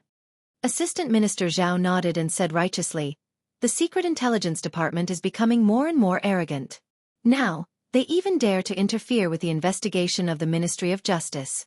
Official Chen, rest assured, I will also contact my colleagues and report them to His Majesty." "Many thanks, Brother Zhao," the middle-aged man said and hurriedly left. Assistant Minister Zhao stood in the hall and watched as the middle-aged man's figure disappeared. He rubbed his chin and a mysterious smile appeared on his face. Go on, the bigger the better." "Uncle Master." Yang Liuqing immediately bowed to Li Yi after walking out of the Ministry of Justice. Li Yi looked at her and asked, "They didn't do anything to you, did they?" Yang Liuqing smiled and said, "Fortunately, Uncle Master came in time." Li Yi nodded and looked back at Zhang Zimo, saying, "I already know what happened. Stay in the Secret Intelligence Department for now. Don't worry, nothing will happen." "You." Zhang Zimo's lips parted slightly and said, "Be careful." Lu Yichang looked at Li Yi and said with cupped hands, "Official, I will take these girls back first. I fear there is something fishy about this case. I will carefully look through the records of the Ministry of Justice." Li Yi nodded and said, "Get ready. I'm afraid we will have to enter the palace in a while." After the people of the Secret Intelligence Department left with Zhang Zimo and the others, Li Xian looked back at him and asked with a frown, "Who is framing them?" "It's hard to say, but there are not many people who would sacrifice the son of the Vice Minister of the Ministry of Rights and order an Assistant Minister of the Ministry of Justice." Li Yi thought about it and said, "It's not against them, it's against me. This Assistant Minister Zhao." Emingzu thought about it and looked at him. He is usually very close to the King of Shu. "Yes." Li Xian patted his head and said, "The one who hates you the most is, of course, the King of Shu. Because of you, he has become the laughingstock of the entire capital." A thoughtful expression appeared on Li Yi's face. Recently, there had indeed been some strange situations around them, and some evidence did point to the King of Shu. However, he still didn't think that with the intelligence that the King of Shu had displayed in the past, He could have arranged such an incident. However, there was no guarantee that he didn't have someone guiding him behind the scenes. But right now, the most important thing was to get to the bottom of this case and clear their names. As for the king of Shu, after this incident, it was time to give him a big gift. Emingzu nodded and said, "No matter who is behind this should be what the mastermind wants to see. Let's go to the palace. It's still early in the morning, and I'm afraid that they are already prepared. Have you thought about how you are going to explain this to father?" Li Yi shook his head. Everything had happened so suddenly that he could only bring the people out of the Ministry of Justice first. As for the rest, he could only take it one step at a time. In the King of Shu's manor, the King of Shu, who was slowly moving with the help of a maid, heard a servant's report. He couldn't help but widen his eyes and ask, "The son of the Vice Minister of the Ministry of Rights is dead." Li Yi brought the people of the Secret Intelligence Department to rescue the criminal. Now the people of the Ministry of Rights, the Ministry of Justice, and a large group of imperial censors are preparing to enter the palace to impeach him? The servant immediately nodded and said, "Your Highness, I just came back from the Ministry of Justice.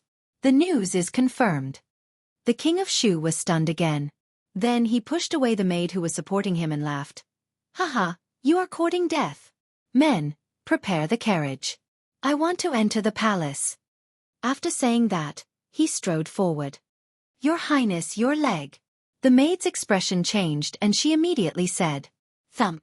The King of Shu fell to the ground, hugging one of his legs. Cold sweat broke out on his forehead, and he gritted his teeth and spat out a few words. "Hurry! Prepare the carriage."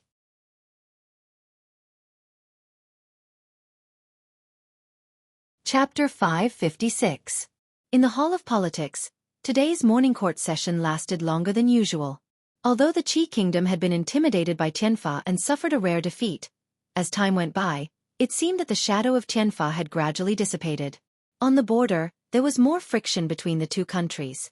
Other than that, the state of Zhao, which had never had any disputes with the state of Jing, was also beginning to stir.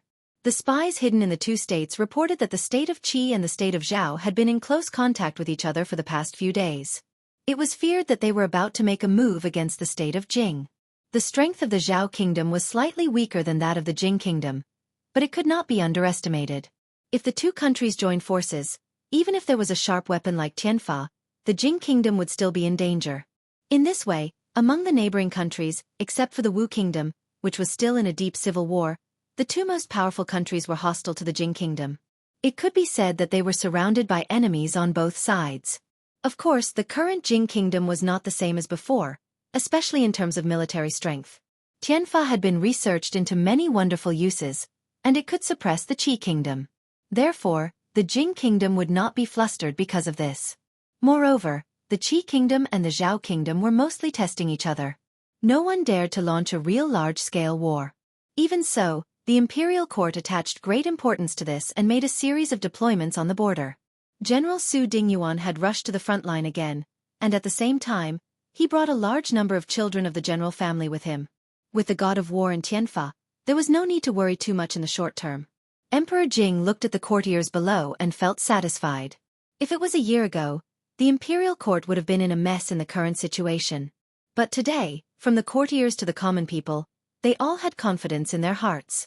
When he thought of this, he naturally thought of Li Yi. Over the past few months, although he had been lazy and did not attend to his duties, he had imperceptibly brought about such a great change to the imperial court and the Jing kingdom. Being a county earl was a little stingy. If he still behaved himself and did not cause any trouble after the establishment of the academy was completed, then his title could be promoted again. He could forget about becoming a high duke for the time being. After the founding of the nation, this title would not be given to anyone else. That kid would probably be disappointed, but it was not impossible. However, if he really waited until then, he might not be able to see that kid's days of pride. After coming back to reality, the courtiers below were still standing respectfully in the same place. Emperor Jing cleared his throat and said, "Ministers, do you have anything else to say? If there is nothing, the court will be dismissed today." After a while, no one said anything. Emperor Jing was about to announce it. Just as he was about to announce it, a eunuch of a eunuch, a eunuch, a eunuch, A eunuch walked in from the side of the hall and whispered. Emperor was stunned. He waved and said, Emperor Jing. The courtiers were all confused. When they turned their heads, they saw several people walking in from outside the hall. Emperor Jing looked at them and said, Ministers, what do you have to say? Assistant Minister of the Ministry of Justice, Zhao Guangyuan, accuses County Earl of Cheng and Li Yi of overstepping his authority and obstructing the Ministry of Justice from handling the case. Assistant Minister Zhao of the Ministry of Justice stepped forward and said in a deep voice. Chen Yunshan, Assistant Minister of the Ministry of Rights, accuses County Earl of Cheng and Li Yi of covering up the murderer who killed my son and violating the national law. Your Majesty, please investigate. The Assistant Minister of the Ministry of Rights said with a sad face and a hoarse voice. As soon as the two of them finished speaking, several more people stood up. The officials of the Ministry of Justice, the Ministry of Rights, and several censors listed several crimes of Li Yi, the Earl of Cheng and County, vividly described the arrogance and conceit of the Secret Intelligence Department, which immediately resonated with the courtiers. In the court, the Minister of the Ministry of Rights, who had just learned of this matter, immediately stood up and said, Your Majesty, the trial has always been the business of the Ministry of Justice and the Supreme Judiciary. Without Your Majesty's order, the Secret Intelligence Office dared to disturb the justice. I hope Your Majesty will punish them severely. Immediately, other imperial censors strongly condemned and protested the behavior of County Earl of Cheng and Li Yi and the Secret Intelligence Office. They talked about the independence of the judiciary. The case was the business of the Ministry of Justice. Although His Majesty could assign the Ministry of Justice to handle it, he could not participate in it. Moreover, the Secret Intelligence Office openly took people from the Ministry of Justice. What was the use of the Ministry of Justice? What was the use of the law? The courtiers had long been dissatisfied with the expansion of the power of the Secret Intelligence Office. At this moment, countless people stood up. The poisoning of the son of the Assistant Minister of the Ministry of Rights was just a prelude. At this moment, what they wanted was to reduce the power of the Secret Intelligence Office. Emperor Jing frowned when he heard this. The Secret Intelligence Office was an institution that only belonged to him. Although he gave them a high power, he did not abuse it. As for directly taking people from the Ministry of Justice, without his permission, no one dared to do so. Of course, there were always some restless people. When he gave the token of the Secret Intelligence Office to Li Yi, it was to let him act freely in the court. After all, a county was still too small. He also knew his limits.